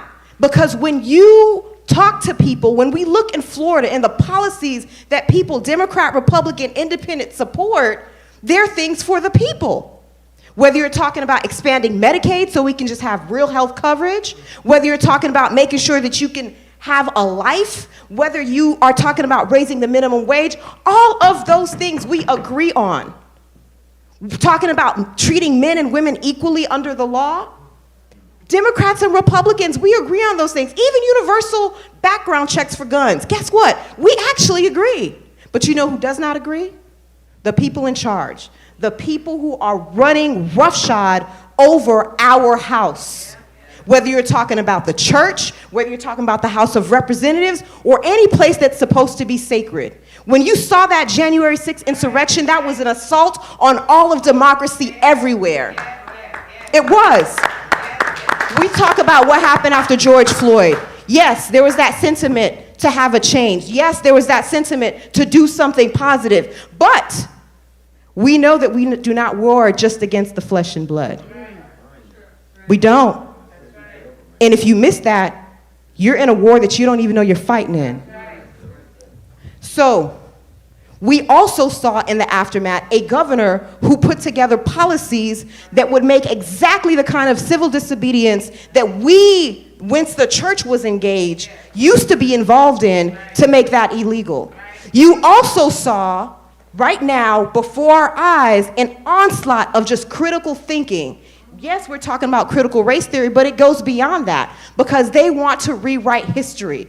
Because if you forget where you came from, if you forget the struggles you made, whether you're talking about the people of Israel or the people here, it's the same consequence. History will repeat itself.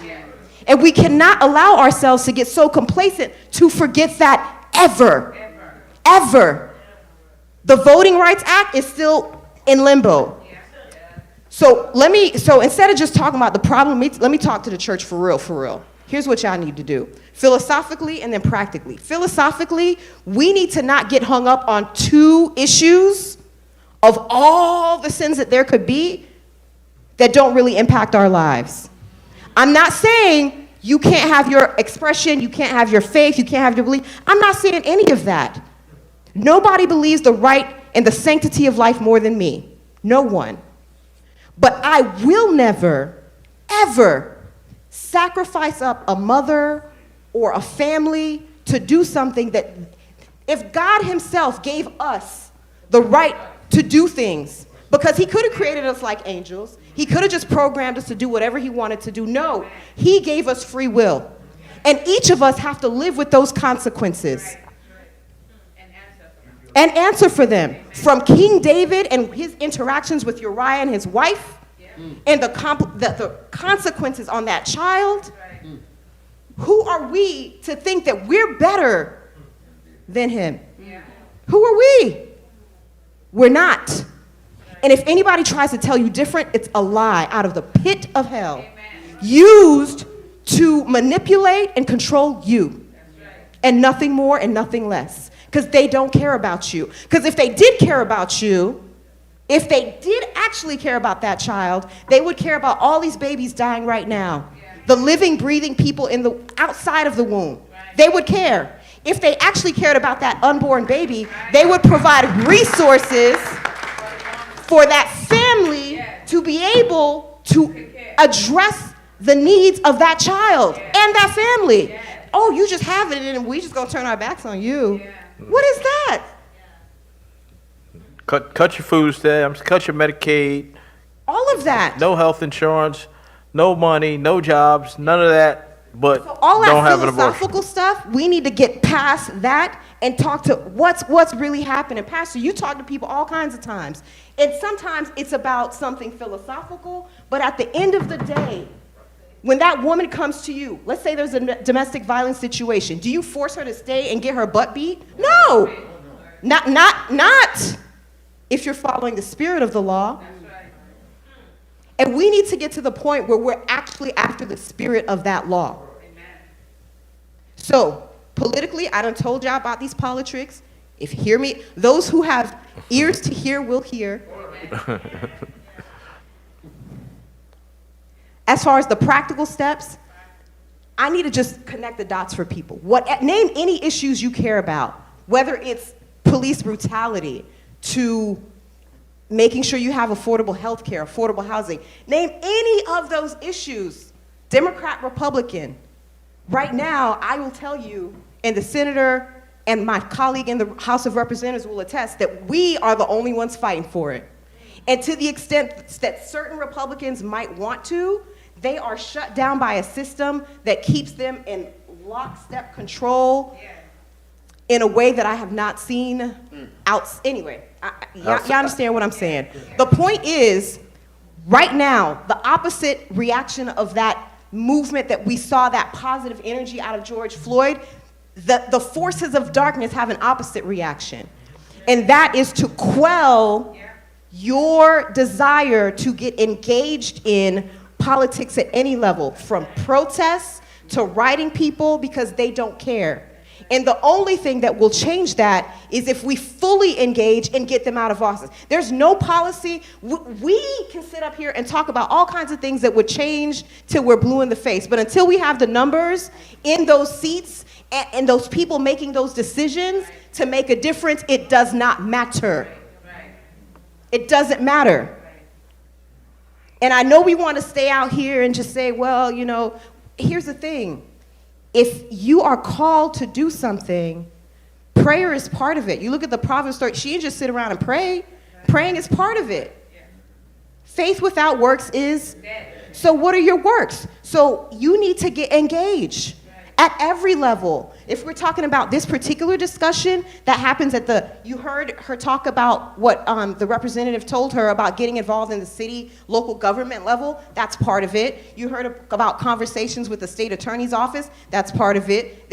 We have an atrocious attorney general. I'm not even gonna get into that. That's a whole, like, hardcore for me to say that. This woman, you have right now prosecutors and defense attorneys for people who are on death row who have agreed to do DNA tests. And this lady's like, yeah, I know DNA tests for you.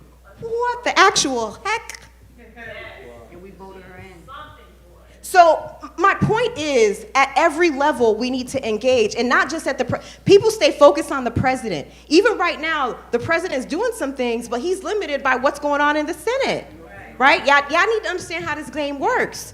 So at every level, we need to get engaged. And they've already, you heard about SB 90, done things to make it harder for us to vote.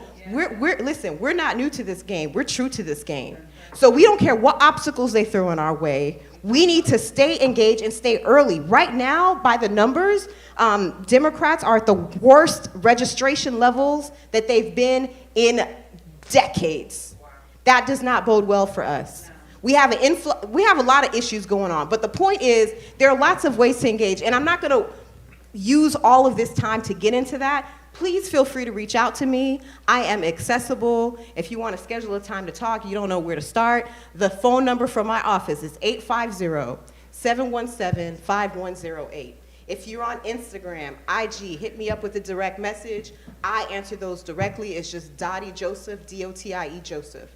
And whether you're thinking about running for office, whether you want to volunteer, whether you want to intern, whether there's an issue that you're passionate about, we can plug you into somebody who's doing something. And if not, we'll find something that you can do.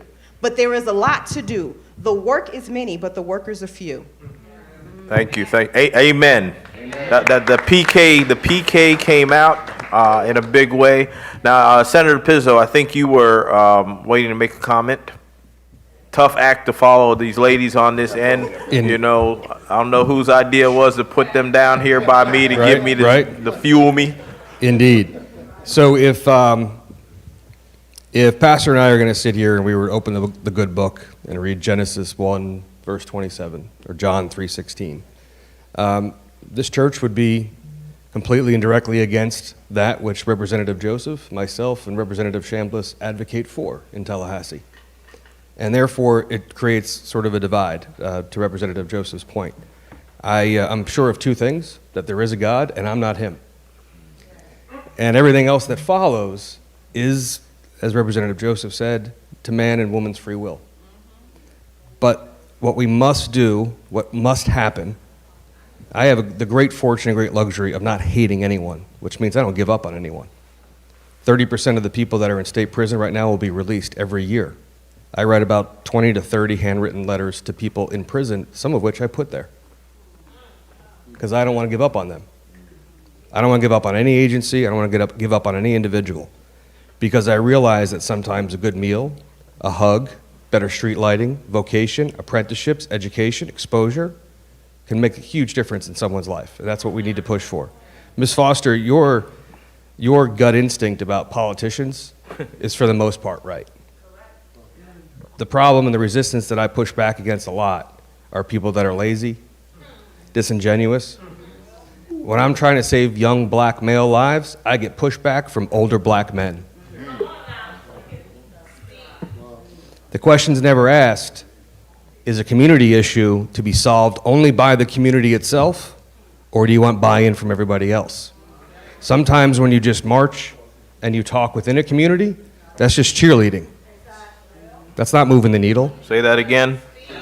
When you're just within a community and you don't go outside, you want my white kids to care about Liberty City. And they do, because that's the way they were raised. You want the people that write the checks and make the laws, the majority of which in Florida don't know anything about Liberty City, or Little Haiti, or Overtown, or Brown Sub. Nothing. But we need them on board, otherwise it's cheerleading. My mom told me, when you go to run for office, don't you dare go to a black church and talk about criminal justice reform. Go to the white church and talk about criminal justice reform. Talk about opportunity, talk about equity, talk about those things. Your suspicions are absolutely right. I was completely frustrated when I was in that office that we were only seeing 9%. I heard the other day that and I was telling Deputy Chief that the arrest rate right now for Miami-Dade County Police in the Southern District areas is 7% on shootings, 15% in the North Side. For every 100 black boys and girls that get shot or killed, the overwhelming majority, there's no arrest. To say nothing of once an arrest is made, trying to successfully prosecute that case. I happen to believe in a stubborn fashion that each one of those kids is worth as much as my kid. That the mothers and fathers who lost those kids have the same pain that you see across national media, whether it's Marjorie Stoneman Douglas, Virginia Tech, Charlottesville, right? But there's no marches or rallies for them outside of our communities. There's no march to DC for the kids who get killed in Overtown. And there's no arrests, and there's no closure. How many of you have ever done a ride-along? You know what that is? On Friday nights, 11 p.m. to 8 a.m., you can go on the shift with the cops, sit in the patrol car. Do it. Have that conversation. I think the guys in the academy should start picking up kids and bringing them to school in the morning, and then the afternoon shift should drop them off. So the academy guy becomes officer friendly. So when a kid goes from 8 to 15, he has somebody he trusts and he can talk to. That's what we start needing to do. I had a bill that I filed last year on implicit bias training before George Floyd was killed. And people rolled their eyes like it wasn't necessary. I called a bluff and I asked law enforcement and invited them into a discussion about actually drafting a bill. I had a bill that went a lot, and I think Representative Joseph knows this, SB 1970. It went a lot further than, and I mean this respectfully, what everybody settled for this session. Mine was really in depth. It spoke to de-escalation. Pastor said he was concerned that Chauvin wasn't going to be convicted. When I see an officer with his hands in his pockets, I know he's getting convicted. But there's mental health training that a lot of officers don't want to talk about. You know, my chief of staff, Maggie, and I have been over too many dead bodies, especially of kids. And it wears on you. It wears on you when a kid in a certain neighborhood hears a pop and gets down on the ground, and the kids on the east side of my district hear a pop and look up for a firework in the sky. It's a different world, and it's 2 miles away from each other. 2 miles away from each other. So I'm going to be really honest. A lot of what holds progress down and holds back progress are a lot of politicians trying to sell you the continuing fear of it's their fault, it's this fault, it's that, re-elect me. I do not think the way to solve crime or the underlying issues or the solution is to make your kids go home by a certain time in a curfew and hide inside. That's giving up. So you are right, and you should question each and every single person running for office, holding office, and what they're going to do. And here is the biggest takeaway. We can all nod our heads, and I appreciate everyone agreeing or engaging in this, but there's 30 people in this church, and there's only one teenager here. That was different when I was that age. Half on Sundays were kids. I know you all agree. That's why you're here. You're engaged. We need to reach the kids. Thank you. All right, so Deputy Chief Belcher, what parting words do you have for us as we move forward? What should we do next in your area? Well, I'd just like to say this. You know, this is something that's always needed, but we never have enough time to put the real message out there as far as a lot of the things that we spoke about here on the panel. Some of the things we haven't had the opportunity to talk about that needs to be heard and stuff. So this is real appreciative. You know, I tell people to make sure that we continue to chip away at it. You know, continue to go out in our communities, whether it's the police, whether it's the politicians, whether it's the pastor of the church, because church is needed. When you asked about where is the church at? Yeah, they're needed. We need to be out there. We need to be walking those neighborhoods, making contact with those kids, because yes, those kids have disappeared from churches. They have disappeared from looking at the Bible, listening to music, good gospel music, to help them build their repertoire as far as moving forward positively in life and stuff, and to have something good on their heart and on their mind and stuff. I always tell people I've been going to church since I was a very young boy, and if I didn't get a ride, if my parents didn't take me, I would find a way to get there, whether I had to jump on a church bus or not. But the thing is that we have to keep pushing that forward. We have to keep pushing the people that we work around, work with, and the people that we live around and live with. We have to keep pushing them, whether we're in uniform or not. And I say just continue to go out in your communities and do the positive things, spread the positive messages, and you just keep chipping away at it and pushing it upon each one of them until they're tired of it. And sometimes I give words in roll call, and I say, look, we're going to have to keep doing these certain things. And you'll have somebody that say, oh man, you're browbeating us. I said, well, I'm going to keep going, because I know it's 4 or 5 of you all in here have not received the message yet, nor do you understand it. And those are the ones that we need to make sure we pay attention to when we're out on the streets. These video cameras have exposed so much, and we see it every day now as something comes across the news. We get a new video of something that took place that was wrong, whether it was on the officer's part or the individual part that the officer was dealing with. And one thing I tell people, and I tell the officers, you make sure you play those cameras. You turn them on when you go to an incident, because we get so many complaints back on the officers about some of the bad things, or the officers was abusive, or he talked badly to me.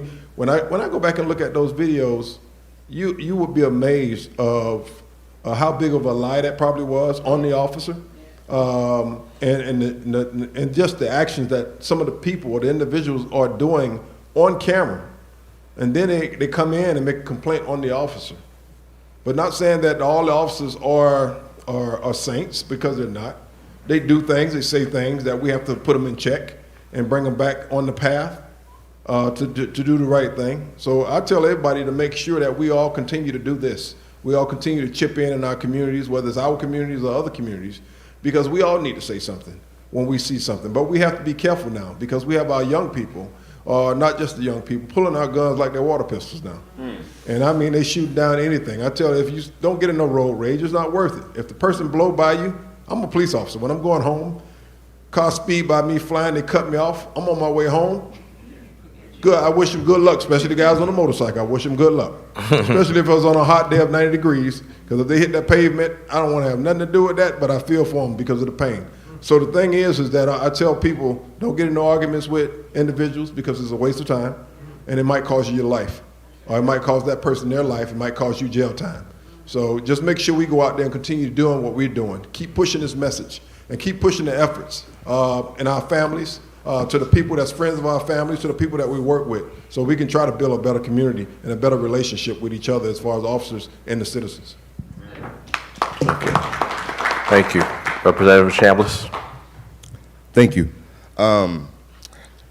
What do you do when you hear the cry of a black woman?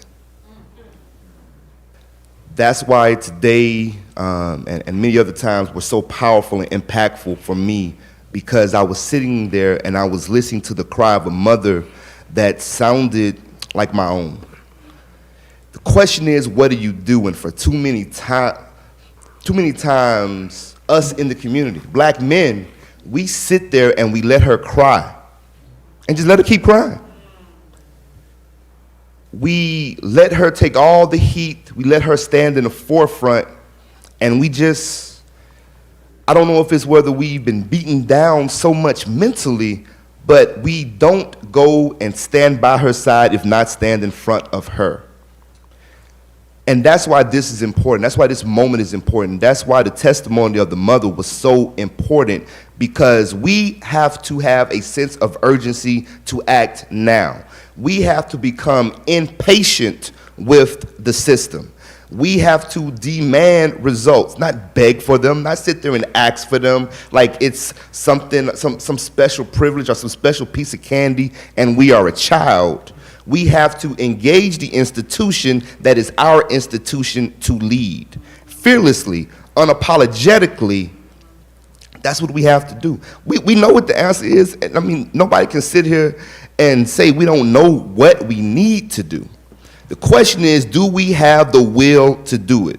The question that you ask your leader is, politician, do you have the political will to do it? Because if you have the pen, you can write it the way that it needs to be written. Unfortunately, we have leaders in this community that don't have the political will to do what is necessary. They hear the cry of a black woman and they turn the other way. That has to end in our community. We're the only people in our community. Love you, Jason. We're the only people in our community that can hold ourselves accountable. It has to be us. I would go so far as to say there was a time where from the pulpit they held us accountable because they spoke truth to power to us first. We have to be fearless. We have to be impatient with the results. And again, remember, this is our institution. This is not some institution that someone else has. We're in the United States of America. It's our government. We run it. So we need to get off the sideline and get off of the back pew, if you will, and we need to lead by example. Thank you.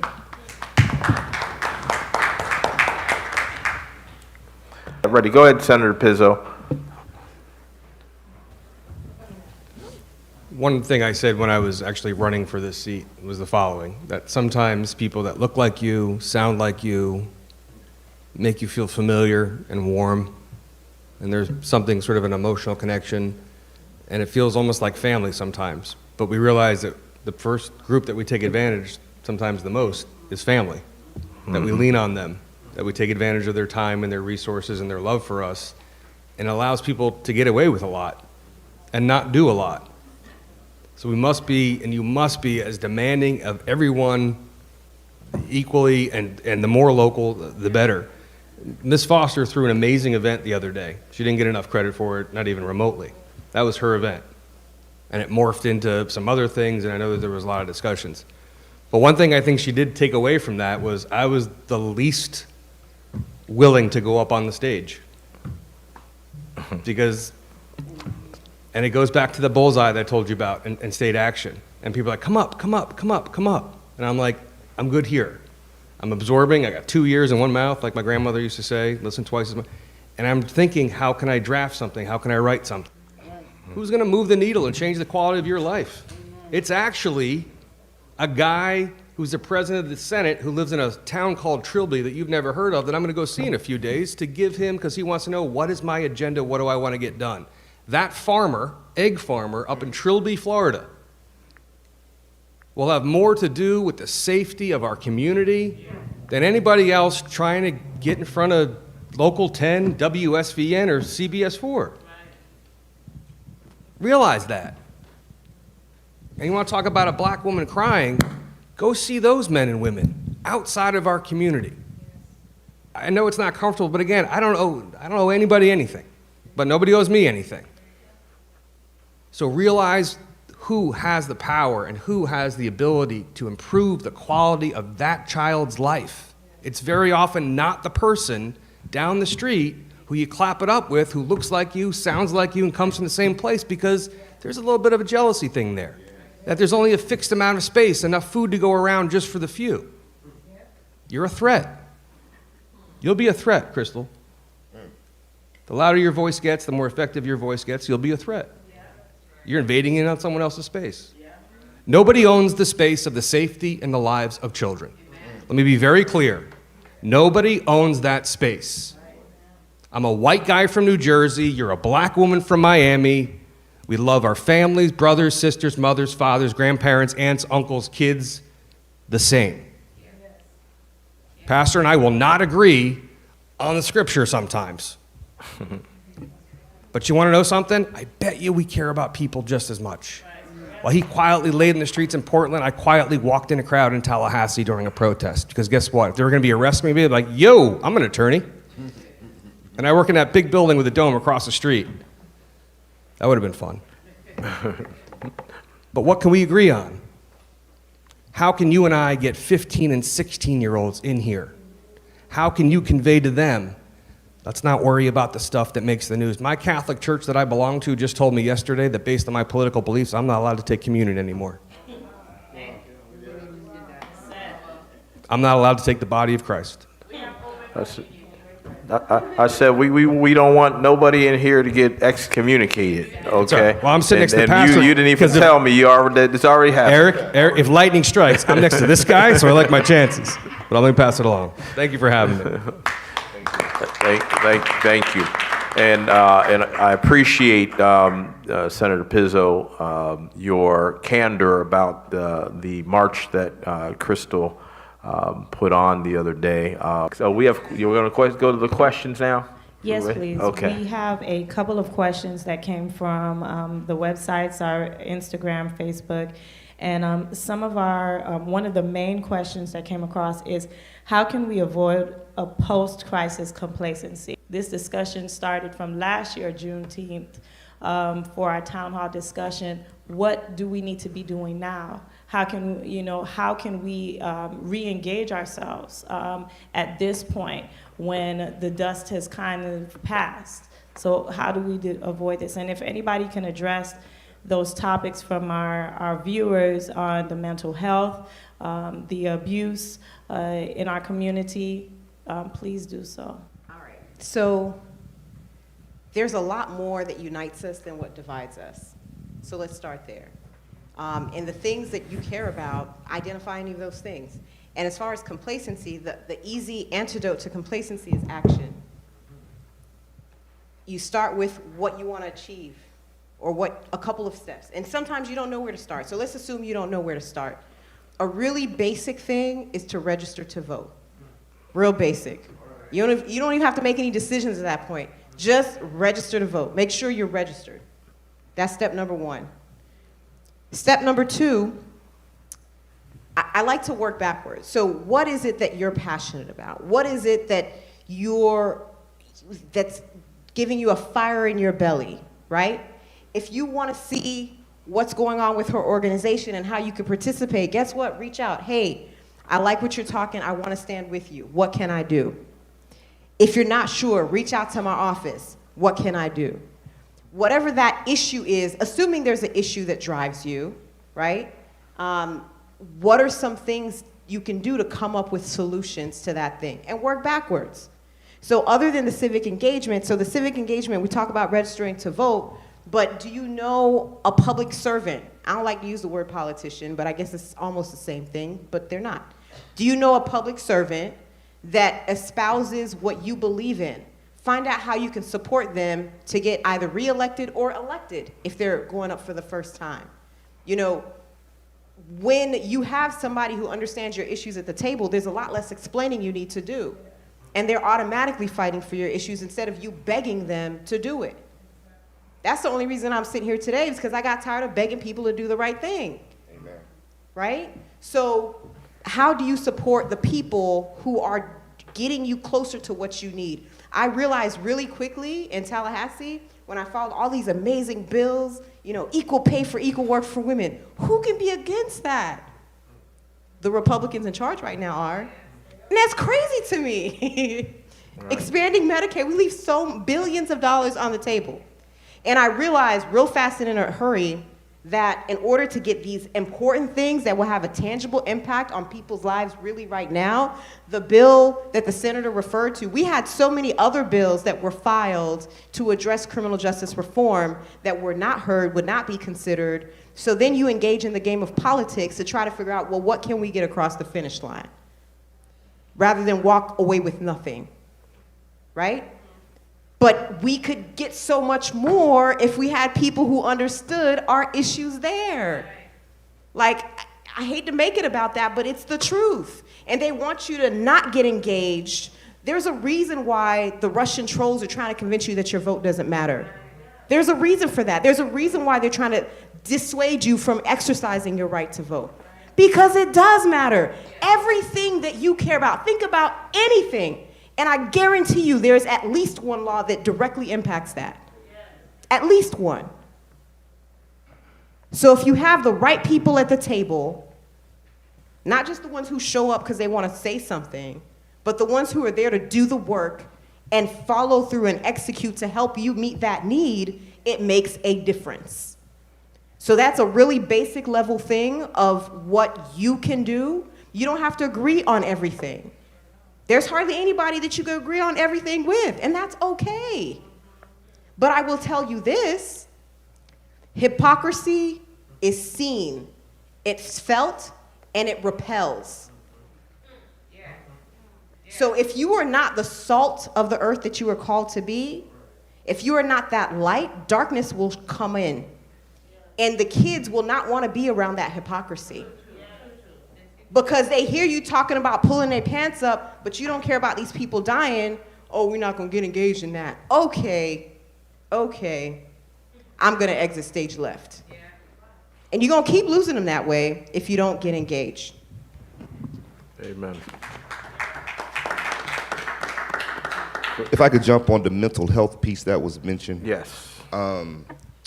Because it's really important that we don't get comfortable. And too many times in our community, like, our kids have grown up with similar amounts of shootings that some third world countries go through, right? And so it's absolutely PTSD. We need to call it what it is because our kids think it's normal. My kid thinks that this is how it goes, that this is where we live in, and so their aptitude or their motivation to try to be the change or to try to seek change goes away because they've gone so long without there being any change. And so we need to make sure that we're identifying it for what it is, that we're seeking help. Like, literally, like, kids in Florida City, they all need counseling. To have, not just the pandemic, I'm talking about before the pandemic. To have seen classmates that they've grown up with, people who they played basketball with, they played on Pop Warner football teams with, get mowed down consistently to where they're waking up asking, hey, God, am I next today? Is this my day? I know that it's coming. Is this my day? Because if it ain't, I'm going to wild out as much as I can. Because I know everybody, like, all of us was on the team, like half the team is gone. That is PTSD, and we have to make sure that we're letting them know that we're instilling into the next generation that it is not normal, that we do need to address it because there's a way that it needs to be addressed. Because if we don't give it an outlet, it will create an outlet. So no, we can't get comfortable. We have to be impatient, but also with our next generation, we have to make sure that they understand that this is not normal, which means that it needs an abnormal solution. We have to think outside the box, but we have to act with a sense of urgency to save our young people, because literally, many of them are living in the middle of a war zone. Thank you. Senator Pizzo. So one of the things we're going to be working on, we're going to convene a group of child psychologists. We actually want to anonymously survey the kids that are either in the DJJ system right now. And I did this when I was a prosecutor. Sometimes I would just swing by and buy lunch, tell a couple of guys on the football team that they weren't going to practice because I wanted to have a conversation, because I tracked the social media all the time. Every time I had a shooting, it was precipitated by something on social media.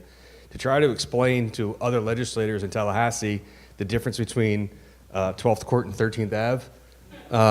But it's just like 150 feet. Yeah, I get it. Or Zone 4, different zones in the gardens, and try to explain this, and TBG and Zopound.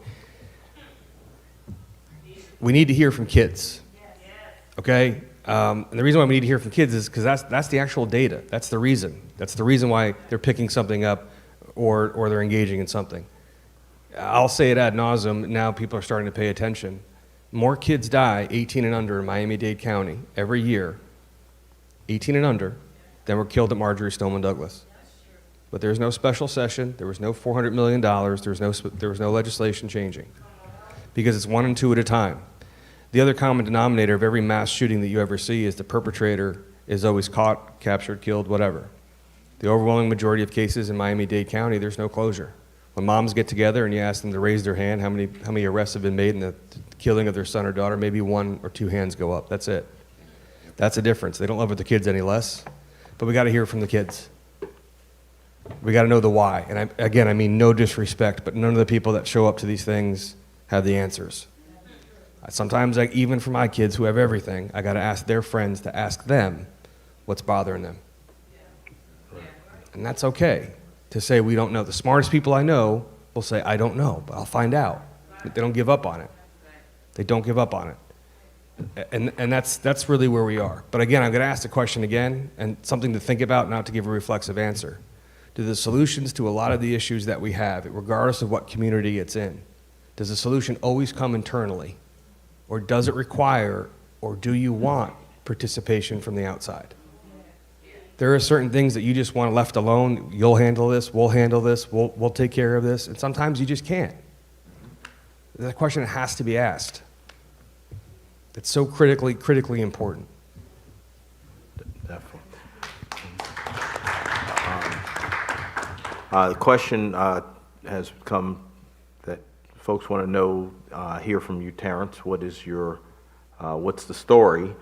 I landed in Miami Wednesday morning. I flew in from Philadelphia. I was blessed to attend a march that another fellow New Jerseyan, the Senator Pizzo, was there. It was raining. I call it the rain of justice.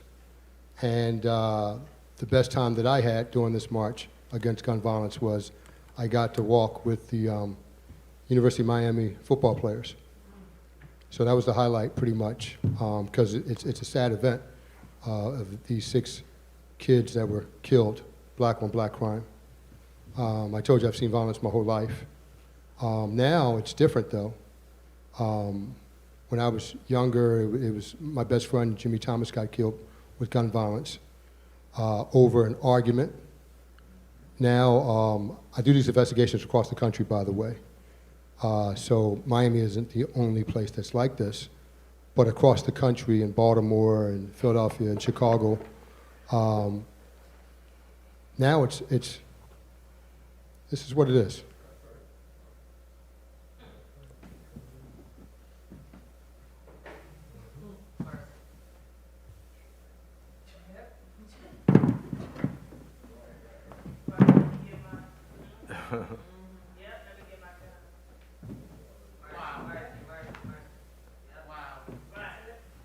It's not a word said.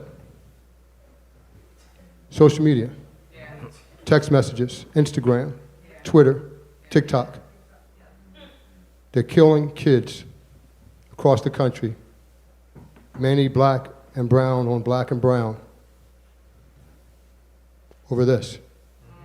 Greatest invention in the world and the worst invention. At my home, with my 3 kids, when we eat dinner, you put that away. I've watched kids. I trained my daughter in track and field, and they would do this, and and they're sitting right next to each other. So all the kids that I trained, and the over 50 kids, when I trained my daughter by herself, I would go into the hood and take inner city kids, and I've gotten over 50 kids Division I scholarships for football on a volunteer basis. Just because I was training my daughter and I didn't want her to train alone. And of course, you know, she liked boys, so so it was a blessing. And a bunch of those kids are playing in the NFL now. So I say that to say that I came here to do an investigation. I was asked by the president of the National Black Police Association that he had talked to a guy by the name of Eric Pettis. And Eric had asked, you know, to find someone that can do an independent investigation, and that's been very, very effective. And that national president recommended me, retired. former police officer, highly decorated. I made more arrests than, a small group of us made more arrests than 99% of the officers out of the 7,000 member force in Philadelphia. Not saying that to brag or boast, because I'm humbly doing God's work. So when I had a chance to talk to Crystal Foster, and had a chance to talk to her mother and her sister, the one thing that I promised them is that I would get them justice, that I would do a fair, impartial, and objective investigation like the police department should have done, like the state attorney should have done. And I can't really tell you the results of my investigation. I'm coming back on July 15th, on the unfortunate anniversary of his death, and I'm gonna hold a national news conference to give everybody the results. But what I will say to you is I'm very troubled. I'm very troubled that the investigation by 5 different investigative units was a sham, was a joke, wasn't serious, was a cover-up. And I'm not giving you my opinion. I'm giving you facts. I'm giving you facts. Unfortunately, I'm going to give you this before I go. So I do these investigations across the country, and I start with New Jersey, where me and Senator Pizzio are from. 21 counties in New Jersey, 0 officers held accountable in a 5-year period for excessive force. So when they talk about a police state, which Florida is a police state, and when we say police state, we meaning protect police officers at all costs, especially if they kill black or brown. It's just, you know, it kind of breaks my heart. But what I'm saying to you is what's going on in Florida is no different than what's going on in most of the states. You have state attorneys and attorney generals and prosecutors that could care less. As long as they're killing each other, as long as we could bring up their background, that they've been locked up before and things of that nature, no one's going to care. And like the senator said, it doesn't matter how many times you march and all that kind of stuff, because the people that are marching don't have the power to clear the officer. I'm going to leave you with this. The state attorney in Edward Foster's case did an investigation, and you all should be outraged, everybody that can hear my voice, everybody that can see me, because she took 5 years and 2 months to complete her investigation. And I'm going to tell you why that's important. I'm giving you facts again. 3 lawyers on a Zoom with the mother and the sister who are here, and Crystal and Eric and me in New Jersey, doing a Zoom. The 3 lawyers asked me, why did she wait 5 years and 2 months? I said, I already got the answer. Because I had a case in Delaware that they did the same thing. A guy named Jeremy McDowell, paralyzed, quadriplegic, in a wheelchair, shot and killed by police. He did not have a gun. Edward Foster did not have a gun. And the reason why she waited 5 years and 2 months, other than first-degree murder, the statute of limitations for every other crime is 5 years. The reason why she waited 5 years and 2 months is because the statute of limitation for anything under first-degree murder is 5 years. That's why she waited that long. In order to clear this officer that had 6 shootings, and it should have been red flags all over the place, that he's a violent officer, and he murdered her brother. And I'm now investigating the other shootings that he had with T-Pain's cousin and all the other people. I will give you my results, national press conference, anniversary for brother's death, July 15th. I'll be flying back in here again. That's it. And I can't wait for those results because, again, having read the state attorney's closeout memo of that case. She should be dragged out of office. She should be dragged out of office. which came days after her re-election. She was Okay. elected by you guys, not maybe you guys, but she was elected by the people. Yeah, we got to wrap up. I think Yes, this is we a good do. conversation to have subsequent to the forum and look at maybe additional legislation. There were some concerns raised, even with the tough love measures relating to constitutionalism, but we don't need to get into all of those details now. We can continue that, Thank you. but I think that that's a good entree for either another Definitely. show. To do And I that. would like to definitely say that this has been an excellent panel discussion.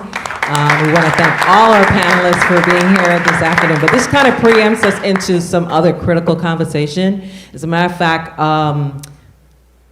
August the 20th, we have it flagged right now for addressing another panel discussion on gun violence. And these are some of the critical issues that we're going to be talking about. So this is just the beginning of more critical dialogue. So we are planning to do another segment on gun violence. The next one that we have scheduled in November is going to be dealing on mental health. And we have another one scheduled in January that's going to be dealing on human trafficking. So please look out for some more information as far as us bringing these critical conversations to you as a community, as a church. And we want to thank each of you today for bringing your level of expertise, for the critical work that you're doing in our community. Our hearts go out to you, Crystal, for the pain that you suffer, and for all the mothers and fathers that have had loss to gun violence. Our hearts go out to all of you. I want to go ahead and do a thank you, but we'll do it right immediately following our pastor, just wrapping up with a Vesper thought right now, so we can just bring this whole program to a close. Thank you so much. I first want to say again, thank you, Tabernacle Church, Mr. Pettis, Chief Belcher, did I say it right? Pastor Dottie, Senator Representative Chambliss, Senator Pizzo, Mr. Jones, and Miss our powerful queen, Miss Representative, Miss Joseph. We have to keep in mind, I heard moment today. It's not a moment, it's a movement. This is not a moment, this is a movement. And when we know better, we do better. You know, I am so thankful, and it's just not about my brother's case. I want to make sure everyone knows. It's not just about my brother's case, because there's so many cases that are not on a national level that are going through the same pain. And my mother and my sister that just walked in, who are helping with these 6 children, I want to thank them for being the queens that they are. But, you know, again, no one is above the law. There's so many fundamental issues that are going on in our city. And I am so thankful that Senator Pizzo just mentioned it about the march. And I just wanted to be quick to say, yes, it was hijacked. Because that's the problem. We vote these politicians in that just want to be in front of the cameras and in the highlights. But they don't understand that the people that are up here on this panel that's really making a difference don't get the acknowledgement that is needed, and don't get the people to stand with them that is needed.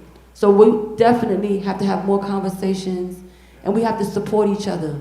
Because ending in this, you would never understand the pain until it happens to you. You will never understand the pain until it happens to you. And George Floyd's case opened up the avenue for so many people to see the pain, because it happened to everyone. So again, thank you all for allowing us to speak on these discussions that are so critical. And when it comes to gun violence, parents, get more involved in your children's life. Get more involved in your children's life, because it starts with us. It starts with us. Thank you, Pastor, for inviting us and allowing us into your house. We appreciate you, and we appreciate you understanding. And I pray we could get more pastors, because I don't see the pastors in our community, but I pray we get more pastors like yourself to stand in this fight, because it's going to be a long fight. But if we do it collectively in solidarity, we can do it together.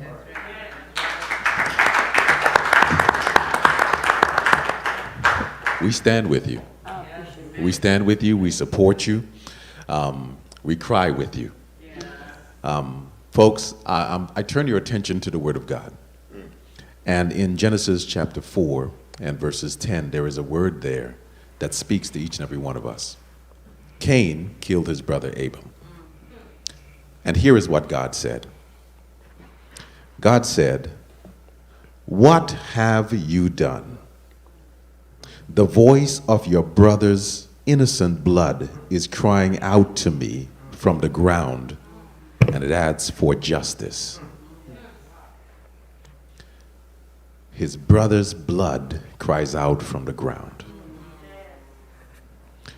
The moments that we watched on television, on social media, whatever medium we chose, we saw that day the cries of our children. I've gone to many prisons in Canada and the United States. One in particular spoke to me in the state of Oregon. They were incarcerated there, children as young as 8 years old. 8 to 24. Now, they didn't steal cookies, mind you. But what resonated with me is the fact that our children as young as 8 years old have to spend, for some of them, the rest of their years behind bars. They're transitioned at the age of 24 into an adult facility where some will spend the rest of their years. If that does not impact us, then I don't know what will. We have seen our children die with knees on their necks. We have watched them gunned down. We have stood by their graves. What more do we need to see to cause us to actually begin to act? This is not a one-moment thing.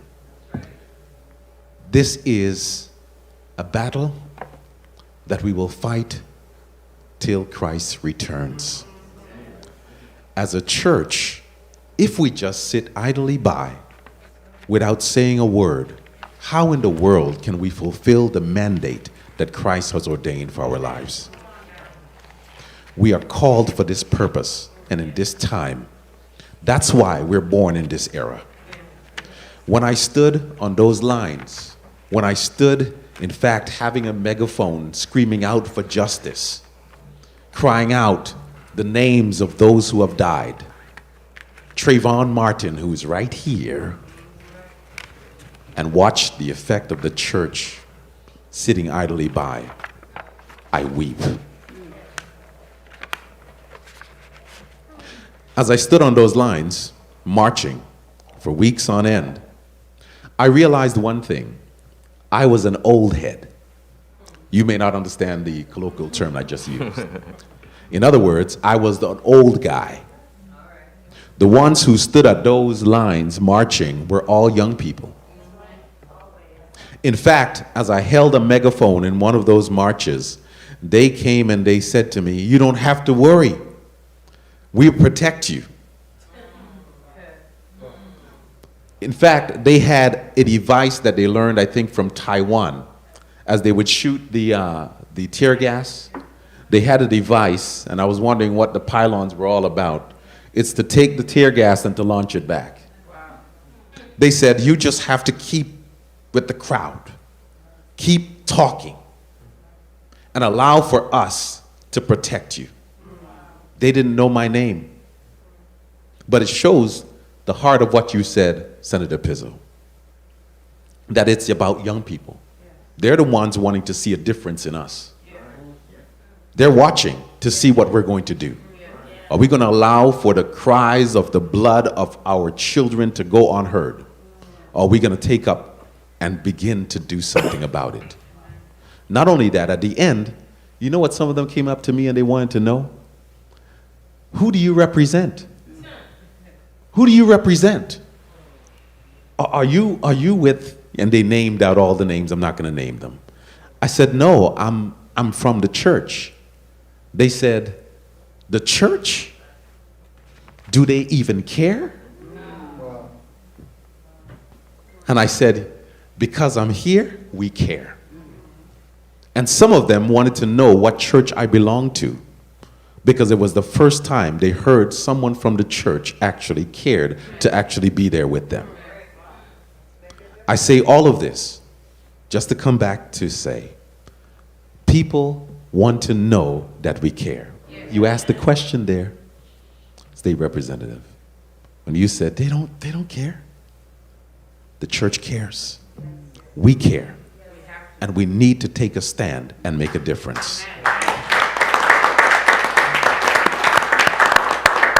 I thank each and every one of you for sitting on this panel, for taking your time, these hours that we have spent discussing these issues, because it shows that we care. I urge you, and this may be off the whole side, but Deputy Chief, as you go back, please tell those in the office, when they're hiring individuals, ensure they belong to part of the community. It makes a difference. I will police different. I will treat those different if I know their names. If I'm just down the street from them. It doesn't have to be everyone in the department. But your brother would not have to die if the police knew who he was. Those with mental illness, if they're able to say, that's Sister so-and-so, that's Miss so-and-so's kid, who always has an issue, who always suffers, who always goes off the rocker at times, they will treat them differently. And I pray for our community. We will be activists. We will continue to stand with those who have lost. We will continue to support mothers that have children that have been killed at the hands of those who didn't care. We will continue to be a voice for the voiceless. And as long as God will give me breath in my body, I vow that I will continue to be a voice for those who cannot speak for themselves. And I pray each and every one of us, and those watching online, those young people online who could not be here or because our church is closed, so they could not be here, but you're watching online, I tell you, make a difference. Vote. Go out there and continue to study, get that education that you need, and continue to serve your community. Come back and be a politician that's going to make a difference. Be that mayor, be that senator, be that advocate for those who are voiceless. And in the end, we will see a difference. We will make a difference. And our communities will be better because of it. On that note, Sister Ned, let's have a word of prayer to close out this thing. Is that all right? Yes. Father in heaven, Lord, we're just so thankful today for all that we have heard, what we have gone through, what we have experienced. Lord, we are thankful for the experiences, even though some of them have been very difficult. We ask, oh God, that as investigations occur, as voices are heard throughout this state and others, that a difference will be said and done throughout this land. And in the end, oh God, we will hear the call of justice, and we will rejoice together and celebrate together because you have ordained it. So we thank you and we love you. This we pray in Jesus' name. Amen. Amen.